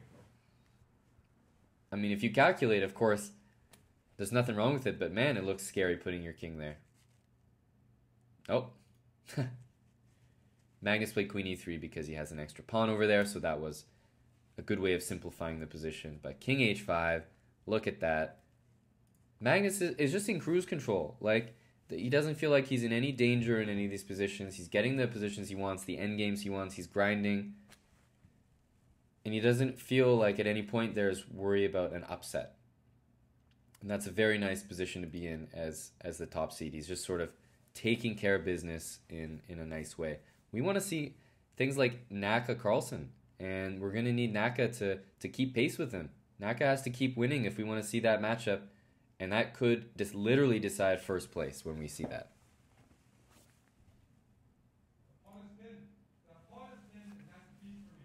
Bishop h5. Now, no matter where this knight moves, I've seen Naka actually do this before. Use those two bishops. But Renato Terry Lujan, I mean, he's just taking that. We've seen Naka use the two bishops before, but is it going to be just king d6 now? No, bishop's coming back here. Only black can win this position. Bishop d6. Only black can win. The knight's attacking c4. I don't see any way that is he going to take that and go for the draw? It might even still be losing. I think it might be losing. Renato Terry Lujan declined a draw. We will see. I think it's probably winning for black, but it's tough. Oh, they agreed to a draw. Is that really just a draw? I thought there was at least some tries there. Okay, I would have played it on at least. I mean, you have an extra pawn. That's giving too much respect. Giving too much respect, in my opinion. You got to play that one on. At least make him show you the draw. Maybe it is a draw, but you gotta display the technique. That was a game actually for first place, but with Naka drawing and having lost earlier, I think he's a full point behind Magnus now, and there's only 3 more games after this. There's only 3 more games, so it's getting tougher and tougher to actually catch up. Let's take a look at this game, which, with the rook on a8, it actually makes me think only black has the winning chances. But it is, of course, going to be a draw. It is going to be a draw by repetition, as neither person can make progress. King h2, rook check. So that game is a draw. As the games in round 7 are winding down, let's take a look at a few of the other ones. We have Maxime Lugovskoy. And this guy I saw at the Riga Technical University Open. Look at his rating. He's 2019. And I'll tell you, his FIDE rating was about 2470. And I think he performed almost 2700 in the tournament that I saw. So I don't know what this guy's deal is, but he's a grossly underrated player, it seems, in almost every format. And yeah, you just take the, I mean, he's got 2 queens, and he wins what looks like a crushing fashion here. So I don't know what this guy's deal is, but he seems to be very talented and very underrated. I was looking at his FIDE graph a while ago. So interesting player. He's only 2000 and he's a GM. It's got to be the lowest Blitz rating on Chess.com for a GM, maybe.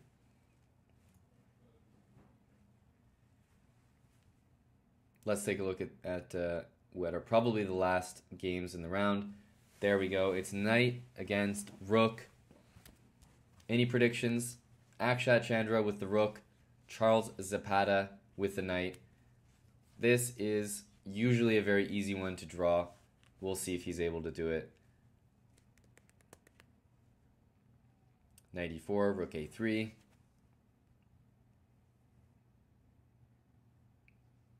Yeah. King d4, I guess. And usually you can push the king to the side of the board with some effort, but you can't do better than that. Maybe rook e3 check. King e3, knight c4, of course.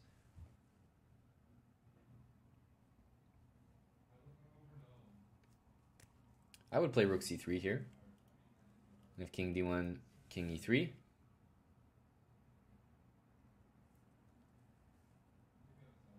Probably rook e7 check. And if king there, the knight feels a little weird, so rook goes over. And you can probably force the king to the edge. But then the hard part.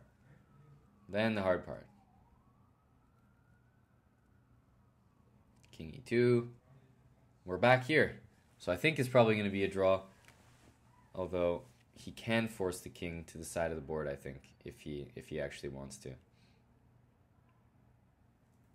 Now king d3 and king d4, and he just escapes again. Nothing going on here. And I believe this is the last game in the round. So we'll just stay with it, but it should be a draw. And then we'll be moving into round 8 out of 10. So only 3 more games left in this tournament. The Title Tuesday for November edition.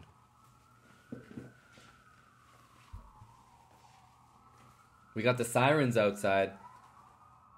The Sirens, guys, they are coming to take away Akshat Chandra for not being able to win this endgame.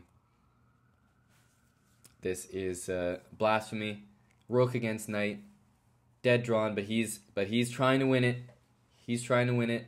And the you can hear the Sirens. They're coming to take him away. Rook to d5. No way to do it, Akshat. It's got to be 50 moves by now. Someone's got to claim a draw.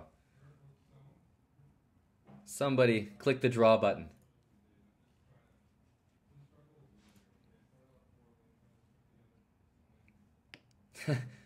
I think I've counted 50 moves since we've been here, guys. Somebody click draw. There we go. All right, we're on to round 8.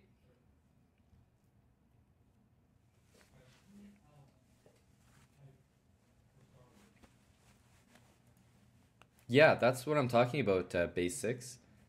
I don't really understand. The guy has a really interesting FIDE profile, Maxime Lugovskoy. Yeah, pretty interesting. I don't know. He's really low rated. His losses are extremely peculiar, and he seems to be quite talented. So Magnus, let's just show the standings. 6.5 out of 7. Clear first. Blitz stream might get Magnus in this game. Probably does. Let's take a look. But he's 6 out of 7. Obi-Wan Kenobi, after just losing, 6 out of 7. We have Salem Saleh, Arabic Falcon, chasing 6 out of 7. Dimitri Andreikin, 6 out of 7. And there is Hikaru, 5.5. So he has got some work to do.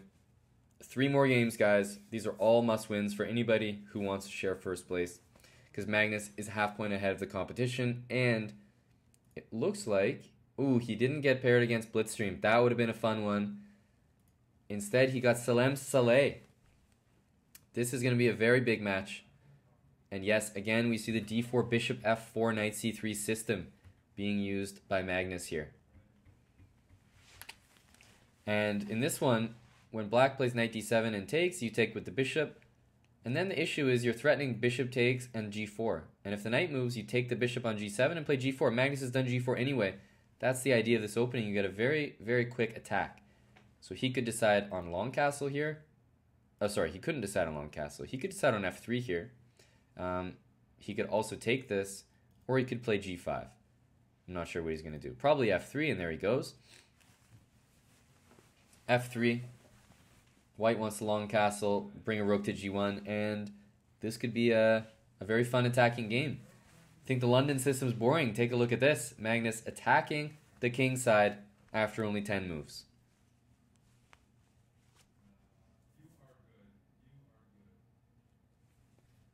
Like I was saying, if takes, takes, the idea is bishop f6. There's long castle. And what do you do about Magnus just bringing the rook to the g-file? I mean, such a caveman attack, but when the world champion does it, you gotta respect it. This is the instrumental piece here. That guy is taking back on h5. If he is not there to do that, black is getting mated on the g-file. Whoa, that is surprising. Why did he do that, I wonder? If pawn takes, does he want to play knight e4 and go for simplifications? I don't get it. I don't think that's a good move. I don't think that's right at all. So if I take, what's he up to? Is he going to take? Take, and then knight d7? That might make more sense. But still, this looks good for white. I got h5 and coming. It's got to be knight d7 here. He could try knight e4, but that looks risky. Yeah, knight d7. So, I mean, you could keep the bishop, but I don't see an issue with taking. And maybe e4. e4 looks good. If h5, maybe g5. So he wants to do g5 and then h5. So he wants all the breaks. He wants g5 to stop black from controlling these squares. And then he wants h5 and e4. He's going to get all the breaks here in the position. And black's just getting attacked. This is nice. This looks very nice. How do you not take on d5 right now? He takes on d4. Is that the idea?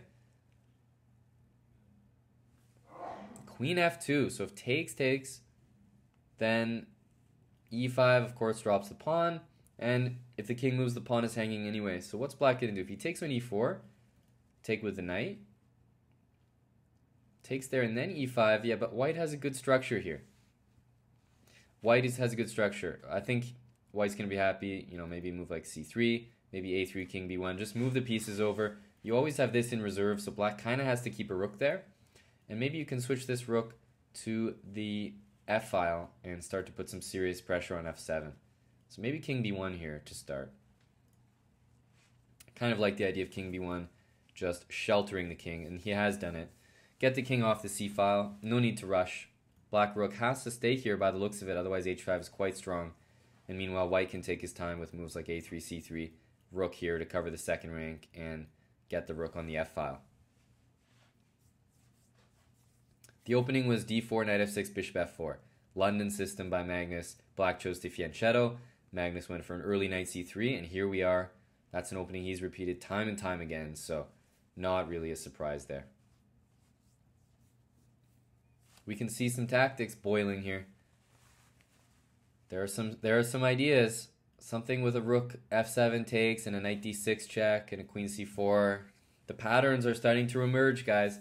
This is looking pretty nice for white. So he's attacking the knight. Rook e1 is probably going to be met by knight c5. Rook e1, knight c5, knight f6, knight a4 type of thing. Is knight c5 happening? Must be the move. Must be the move.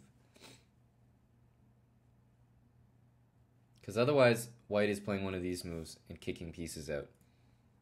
Ooh, rook c6. No, something doesn't feel correct about that. a3, yep. a3 looks good. And now h5 with the queen supporting it. Black is going to have a real tough time defending it. White's up on time, almost double. In fact, double the time here that black has. Arabic Falcon, he has 6 points. He's chasing, but if he can't even take that pawn, it must just be h6. Just h6 and rook f1 must be crushing here. Yeah, that's got to be good enough. Rook f1.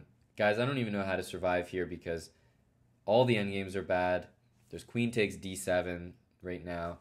There's knight coming to f6. Oof, this does not look pretty. He wants rook takes d7. He's stubborn. He wants that trick. Nasty. Nasty. Completely outplaying his opponent. From start to finish, Magnus looks very good. There was even knight takes e7 in that position. And knight takes g6. But Magnus doesn't need it. He goes for a queen there, and now he wins a full rook, actually. So it's just over. Completely dominated his opponent. Wow. Wow, guys. Magnus is running away with this tournament with only 2 games left. And Nakamura, let's get a look at his game. He's playing black, and he is dead lost against Obi-Wan Kenobi, king e3. What is this? Just rook takes b7? Why not? King e3? Why not? Yeah, king e3. And Naka's scrambling here, but no, there's nothing to be done. You can just take pawn after pawn. Wow. Nakamura, he's down like 4 pawns here and the exchange. So I don't think he's coming back in this tournament to catch. Yeah, just rook takes knight. Yes, he will. Not even taking the last pawn there. King e3. Let's go. You're up way too many pawns. Black should not even have a chance in this endgame. Rook a5. Yeah. No, this is done. Wow. So Magnus showing his consistency, whereas Naka isn't going to be making the comeback. I'd be surprised. I don't think we're going to see Naka Magnus in this tournament, guys. I really don't think so. There's just no way anymore. Because Magnus keeps winning, and Hikaru is not following the same... He's not following the same path. If he doesn't win and match Magnus's stamina, then, you know, Magnus is just setting a better pace. I don't think we're going to see it. And there's a checkmate. Naka goes down to Obi-Wan Kenobi, a huge upset.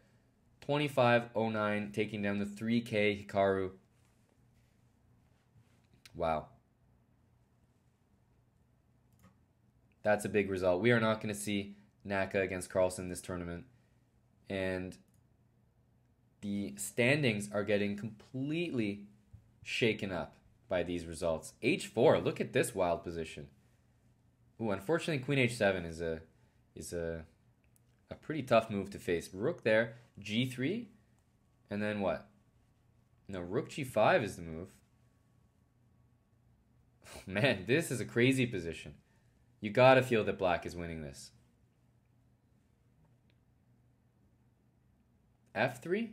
No, he goes for H2, King G3. Ooh, I don't like exposing the light squares like that. No, I hate that. That does not feel right. Normally, you never want to do this. Look at white's control now of this diagonal. That does not feel correct. You can now bring the rook out and around or something like that. I don't think that's good. There's also Queen H3, as he's pointed out by playing that move. Queen H7, king there. What's he planning, though? I think you just have to bring the queen back. I don't see what black's threat is. Just Queen D3, let's say. Or even, yeah, just A5. Just get the pawn going, A5. That was a bit of a sloppy move there. This did not have to happen. King back. I think you could maybe play a move like Rook F1 with the queen on E5. Rook F1, is that possible? I think they might go for repetition here, but I thought white had the position in his pocket earlier. But man, this looks like it might be a repetition here. These guys look ready to take a draw. I'm not sure about Rook F1 though. It looks interesting. No, I think this is a draw. Either one can claim a draw here. I'm pretty sure that's been 3 times. Yeah. Okay, someone press draw. Save us the suspense.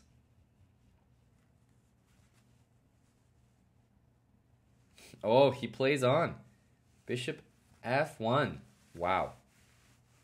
Bishop D3, King G7, Queen there, Rook F7. I mean, what is white thinking here?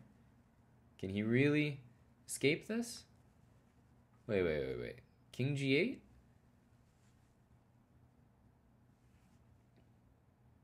Oh, wait. King G8. No, maybe King G8 is possible. But I guess what? Yeah, actually, what do you play on King G8? Because if you go here for the mate, it looks like I can just make a queen with check, most importantly, and then that's mate in 1. And if you check, if you check me here, what's happening here? Ooh, maybe Bishop C4? Bishop C4, Queen takes, Queen G6, Rook H2. These are some serious lines. And then if King G7, check, and we win the Rook. But I can even consider King G6 here. Anyway, it's all wild. These guys agreed to a draw. Better safe than sorry. But that position looked like it had a lot of stuff still in the position. Okay, well, we're on to round 9. Magnus Carlsen is playing Blitzstream, who refuses to lose. Look at him. 7 points out of 8. He is second place behind Magnus Carlsen, and he has the audacity to play G4 move 1. Guys, if we see a victory for white here, this is just going to be legendary. What an opening. The Grob against the world champion. Why not? That lone pawn on G5, disturbing the knight from coming to F6. White wants to launch a quick attack. We're probably going to see black counterattack with quick play in the center. But there you go. The Grob against the world champion. You gotta love it. You gotta love it. Somewhere out there, Decline is smiling. A3. What's it gonna be? Does black just go like with c5? I'm trying to decide how important it is to just open the center completely. c5 doesn't look insane to me in this position, because don't we want to just blast open the position? If we take this pawn, we take this one type of thing. That looks like a pretty interesting option. But he's gone to defend the pawn, just bring the bishop out. Remember, if knight c7, there's c5. He's gone for c5 anyway. And I think he's playing bishop f4 next. Is that right? Or knight f4.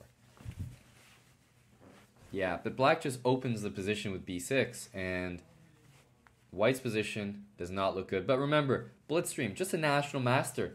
He's got 7 points out of 8 in the title Tuesday, and he's up against GM Magnus Carlsen, who might sack a piece right here with pawn takes c5 and pawn takes d4. That is looking very appetizing, but no, he keeps it with queen c8. All right, all right. I thought we were going to really have some fun there. The knight on a6 is not impressing me. Definitely not impressing me. He's got to undermine this center, does Magnus. Otherwise, I don't see how it works. If queen takes c6, there's a nice tactic. Bishop a5, queen takes queen, and you take, and of course it's with a check. So white took the bishop on e6, then played e3, but no, usually this stuff fails to stuff on the f-file. However, like I was saying, that knight on a6, guys, it does not impress me. Honestly speaking, I think this is like maybe one of the worst positions Magnus has had. I don't want to be harsh here, but there's bishop f1, which is a massive threat. The knight has to go back to b8. You just have to make sure you do not fall for this tactic, bishop a5. Just don't fall for that. As long as you don't play that, I think white has a great position. Guys, Magnus Carlsen, I think he's actually in trouble here. At the very least, it's fair to say that I think it's one of his worst positions today. I think we can all agree. The rook move is to save the knight. That's why he did that. Yeah. Knight b8. Probably something like a5 next. But now, if knight d7, there's no bishop a5 tactic, so that's just a hanging pawn. So I do not like black's position at all here. Yeah, a5 is going to be played. White's got to move a little bit faster. He's got a good position. And this is from the Grob, guys. All hail the Grob. The master race opening. What do you play as white here? It's hard to keep rolling the pawns. Meanwhile, look at the time. It's almost a minute advantage. Blitzstream. I believe Blitzstream is streaming this right now. Yes, literally. So, king d1, king c2. I like it. I actually like that. King is very safe on c2. I think that's a good idea. He's just got to play faster. He's down 1 full minute here. Converting against a strong player is completely another thing. I agree. And e5 is coming. Here comes the counterattack. The counterplay knight e2. But this is going to get taken, I think. Yeah, it's got to be taken, right? Ooh, queen a6. Yeah, this is where you need the bishop f1 move, but knight e2, Magnus picks his moment. Must be queen d3 here, right? This should work, I think. Queen d3, king c1. I guess you got to be careful trapping your queen. Something like this. Knight takes. You definitely have to be careful of that. Yeah, so he actually goes back with the knight, and wow. Bishop f1, it might have arrived just in time. Now there might be a knight move somewhere. Black's unleashed, rook takes f2. The knight can move anywhere, and then the queen's going to go back to c8. But then you got to deal with rook takes f2. And with 30 seconds on the clock, what is going to happen?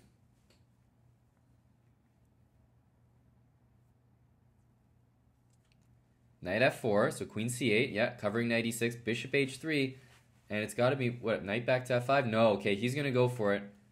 Rook takes f2, yeah, takes, probably the bishop comes to e6. Bishop e6, this is hanging, that's hanging, then there's this guy, there's also bishop e6 to look out for. This is a wild position. I like white's chances, it's just that time. Because remember, if white gets a rook to f1, and plays bishop e6, there's all sorts of back rank tactics. This stuff can really work for us. We're seeing Magnus Carlsen getting his biggest test against a national master, Blitz, who we all know and love on the online interface. He streams his games. He's streaming right now, as far as I know, against Magnus Carlsen. Imagine if he streams his victory. That would make him go crazy. Bishop e6 is in the position. Rook f1 as well. That's a hanging knight. I mean, Magnus is in a tough position. He's hanging full knights, and White's not even taking them. I like the move rook f1. We got bishop e6. What's going on here, guys? The reason that I'm guessing he might not be streaming this is because he's playing so well. And when I stream, I play awful. There's no way I could play this well when I'm streaming. Rook a7. Okay, it's got to be bishop a6, right? And then queen b6. Magnus is actually probably completely losing this, if I'm honest here. So what about queen b6? Takes. That's a bit surprising. Seems a bit slow, honestly, but maybe it works. He's only got 6 seconds, though. 6 seconds. So what? He wants this and rook f7 and takes. So Magnus is going to go for d4, knight d5, and what happens after this? Oh, sorry, of course, there's knight b4 now. Knight b4. Now Magnus is covering knight e6, yes, knight e6. Okay, he just lost his queen. That's not a good... oh, excuse me, he didn't lose his queen, but knight b4 and then rook takes b2. Very close to losing the queen. Queen f7 is a huge threat. Oh man, with 5 seconds left, he is barely hanging in there. Is Magnus going to sack? What's going on here? Actually, queen f7 is unstoppable. I think he might have the win here. Wait. I think he has the win here. Queen f7 is easy to calculate. Oh my goodness. He's got to take that, but knight back to d5. Okay, White has this position, but with 4 seconds, can he finish it off? Queen b8. Okay, there's no checks, though. Black can move the queen in somewhere. Queen b5, queen b4. There it is, queen b4. Are we going to see e7? 2 seconds. Queen d6, threatening mate. The rook's not hanging, but there is knight e3 in some positions. This might be a draw. Oh my goodness, what's going on here? King to c1. You lose that pawn with check. Remember, you can't take that bishop because of checkmate on f8. But if black can ever get his knights involved with a check, there will be a mate coming. But I'm not sure that he can. King b2. No, this might be a draw by repetition. Incredibly. First of all, can black defend? Magnus offered a draw, and the game is drawn. That is incredible. Wow. What were we looking at there? This game went completely wild. Knight d5 and queen d6. Everything was protected. The best black can do is a draw. There's no way to play on with mate on the board. Jeez. Magnus survives the worst there. That was his biggest scare the entire tournament. And what do you know? It was with the Grob. Oof. That was intense, guys. The world champion survives with a draw, and he's still in a great position to win this tournament with only 1 game remaining. He's going to get the white pieces in the last round. As Toby again upsets Vladimirovich. Wow. He beat Andreikin as well as Nakamura in the same tournament. I mean, he's got a resume right there. You can already put that on your resume. That's enough. Obi-Wan Kenobi beating Nakamura and beating Dmitry Andreikin in the same Blitz event. That's pretty insane. Those are 2 of the world's best, basically. Black won in this game, so that is the end of the round. Let me bring up the standings for you. There you go. Obi-Wan Kenobi, look at that. He's tied for first, 8 out of 9. I mean, what is this? He lost to Magnus in fairly convincing fashion, and then he beats Andreikin and he beats Nakamura.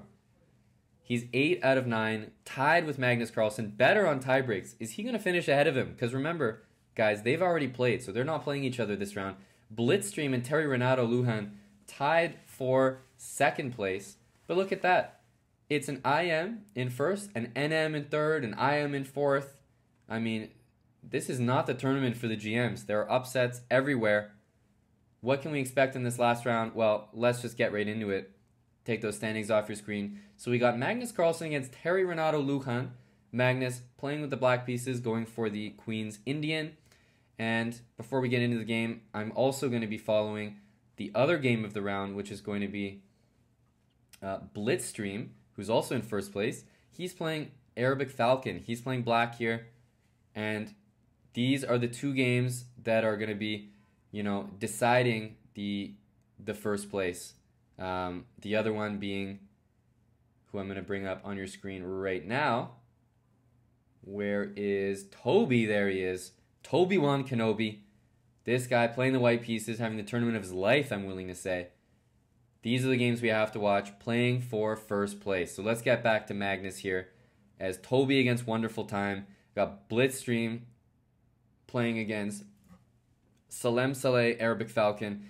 And GM Magnus Carlsen here with the black pieces. Playing against International Master Renato Terry Lujan from Peru.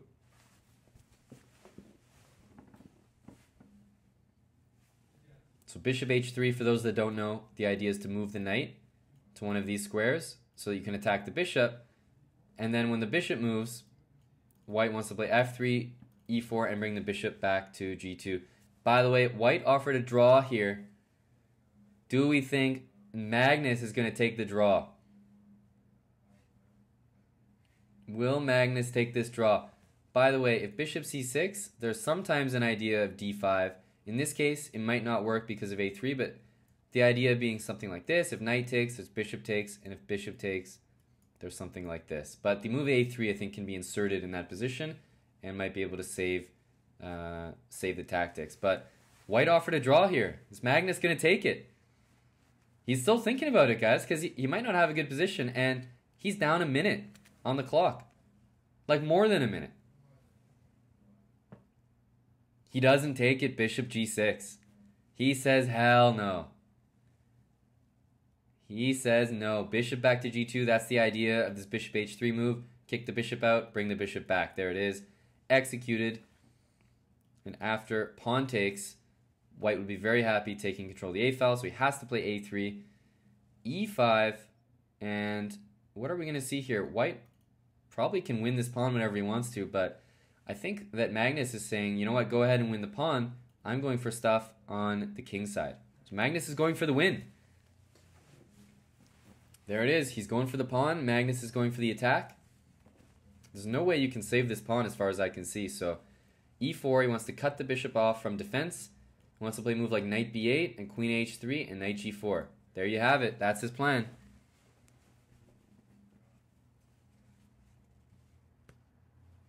That's his plan. Magnus, he's got to win here because he has some competition, and Obi-Wan Kenobi. Obi-Wan Kenobi, by the way, lost his game, if I'm reading this correctly. So Magnus actually, with a win, wins the tournament outright. But Obi-Wan Kenobi lost his game already, I believe, to Wonderful Time. I didn't even get a chance to see that game, but it looked completely normal when I saw it last. So, yeah, I don't know what happened there, but he only has 8 out of 10. So Magnus, with the win, he takes this entire tournament. He takes this entire tournament right now with a win. Bishop a4, but guys, what is this? You can't do that against the world champion. Queen h3, hello. Knight g4. How are you not playing queen h3 in a heartbeat here? What are we calculating? Rook d8. Wait a minute. What was wrong with that? I want to play queen h3. What did I miss? Why didn't we just throw in queen h3 and then rook d8, let's say? I'm very surprised no queen h3 there.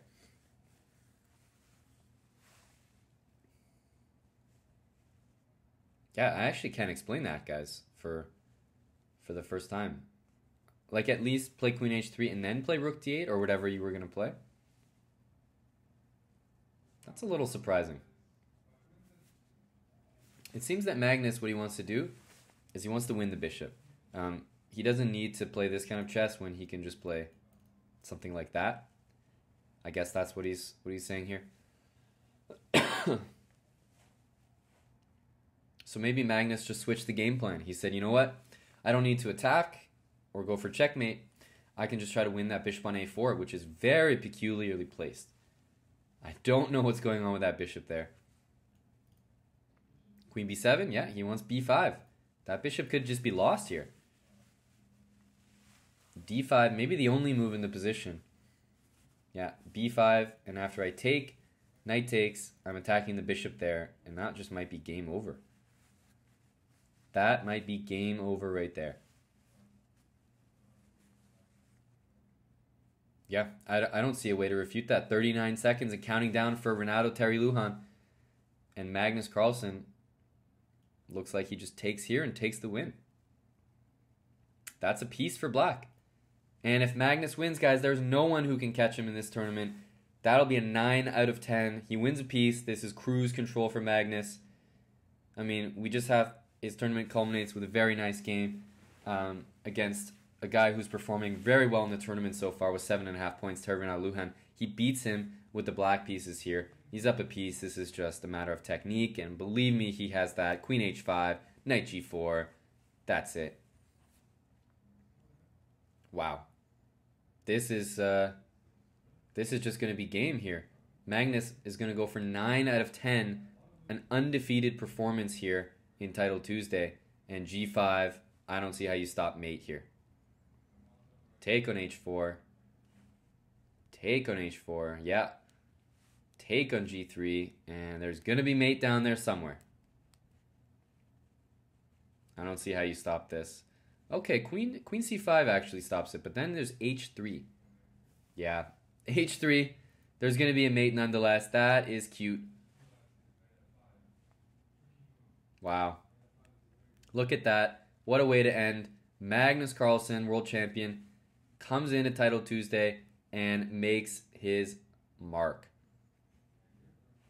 Very, very well played. He only seemed to be in trouble against Blitzstream, the very scary game he played just last round, but he held on. He made the draw in a very, very tough position, and with 9 out of 10 points, Magnus takes first place in the Title Tuesday clear. Nobody can catch him with 9 out of 10, undefeated performance. And to finish off, we're just going to spectate the rest of the games that might affect some of the standings. Let's take a look at Andreikin here. Oh, and there we go. Speak of the devil. He has lost because the knight covers the f6 square. So this rook and knight just don't coordinate for any attack here. The standings are almost completed. There's a few more games that could still affect things. This king and pawn endgame looks completely winning for white. Just d4 and d5. And that's it. Yeah. d4, d5. And the king can just march over and grab the a-pawn. d5 takes, king takes. And you just go take the a-pawn here. That's it. But Magnus, undefeated. I mean, you just can't... Guys like Nakamura were chasing him, but a draw here, a loss there, and you're not going to catch up to Magnus with the pace that he was setting. g5. So I guess, do you play h3 here? Probably just h3 or h4. Yeah, take, h5, king a7, king c7, a6, and white wins. Yeah, that will be it. White's going to take the victory here.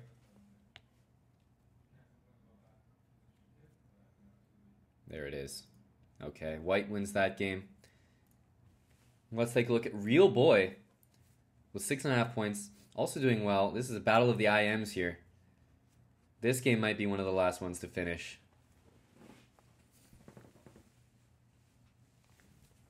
And then after this, we can finally announce the official final standings. But right now, I can say it looks like, of course, Magnus Carlsen, clear first place. Obi-Wan Kenobi looks like he's going to take second place here with 8 out of 10. But he's joined by a lot of people. And I don't think the remaining games will affect the standings. I think everyone has pretty much qualified. So it's going to be Magnus Carlsen, Obi-Wan Kenobi, and Genghis K taking the top 3 spots. But also tied with Toby and Genghis at 8 points out of 10. seems to be Salem Saleh, wonderful time, Yuri Solodovnichenko. So it's a 5-way tie for second. But Magnus just on top of the pack. We got to say, National Master Blitz stream, 7.5 out of 10. Very, very nice performance by him. That's probably his best result in Title Tuesday ever. And I think that is more than I've ever scored in Title Tuesday. That's a really good score. 7.5 out of 10. Got to play against Magnus. Came very close to beating him. Probably should have beat him and made a draw in the end. So that's a great performance for him. D5, I guess? Yeah. I think this is the last game, so we'll just wait to finish before we can announce everything.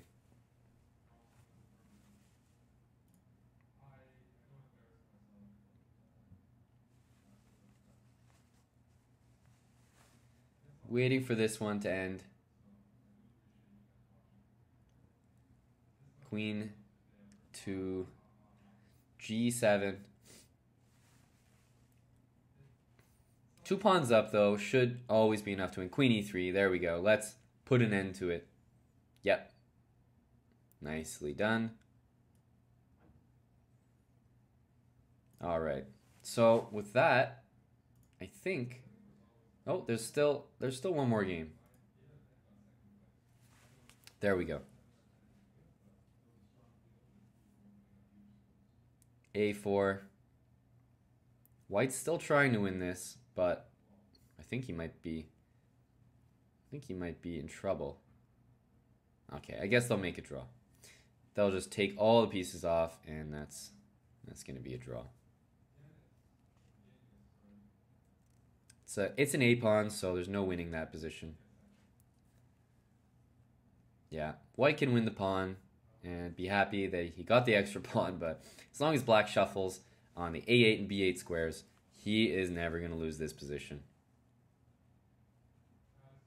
There we go. I think that this will be the end of the Title Tuesday November edition, sponsored by Masterclass, and let me bring up those final standings so you guys can see. There you go. We'll let that official medal thing pop up on the screen first. There you go. Magnus Carlsen, Obi-Wan, Kenobi, and Genghis K. But the official elongated standings, Magnus, we can't say enough about his performance. Some very nice games with both colors. And we didn't get to see the Magnus Naka matchup. We didn't get to see Magnus MVL because not everyone completed the tournament. But it was tough.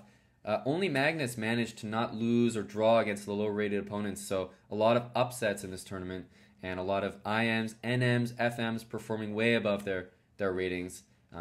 Really made this one of the most exciting Title Tuesdays because of all the upsets. So Obi-Wan had the tournament of his life, 8 out of 10 as well. Wonderful time, always does well in these tournaments. And then we have Blitzstream, have to mention him, 7.5. Scrolling down the list, there we have Eric Hansen, 7 out of 10. It's a good result, but probably he dropped a few games early. And when Magnus is setting the pace like that, you just can't drop games and expect to climb into the top 10. This tournament there were some big scores being put up, as we can see here. So there you go. A lot of names that we recognize down the list. This tournament was stacked full of players. 200 people participated at the start. In the end, 99 players now, making up a very, very strong Title Tuesday for November. I hope that everyone enjoyed. We had a few hiccups at the start, so today was the elongated, extended version, director's cut. I hope you guys had fun. We had at least 2,500 people watching the stream at some point today, so I had a lot of fun bringing you the commentary, the energy, sharing the games with you, and congratulating Magnus on a well-deserved victory. But thanks for sticking around, for everybody who put up with our slow start, and I hope you enjoyed a little extra chess and Title Tuesday. So this will be back at the next Tuesday, first Tuesday of the next month, December. It's every month, guys. Don't miss it. Very strong tournament, open to any title players. If you want to follow me, you can see on the screen, Adam on Hambleton on Twitter, and twitch.tv/chessbra. We're on YouTube and Twitch as well if you want to see any more of me playing chess or doing commentary. So thanks for watching, everybody. I hope you guys enjoyed, and hope to see you for the next Title Tuesday and the next Chess Bra shows and Hambleton's Happy Hour on Chess.com. Bye for now.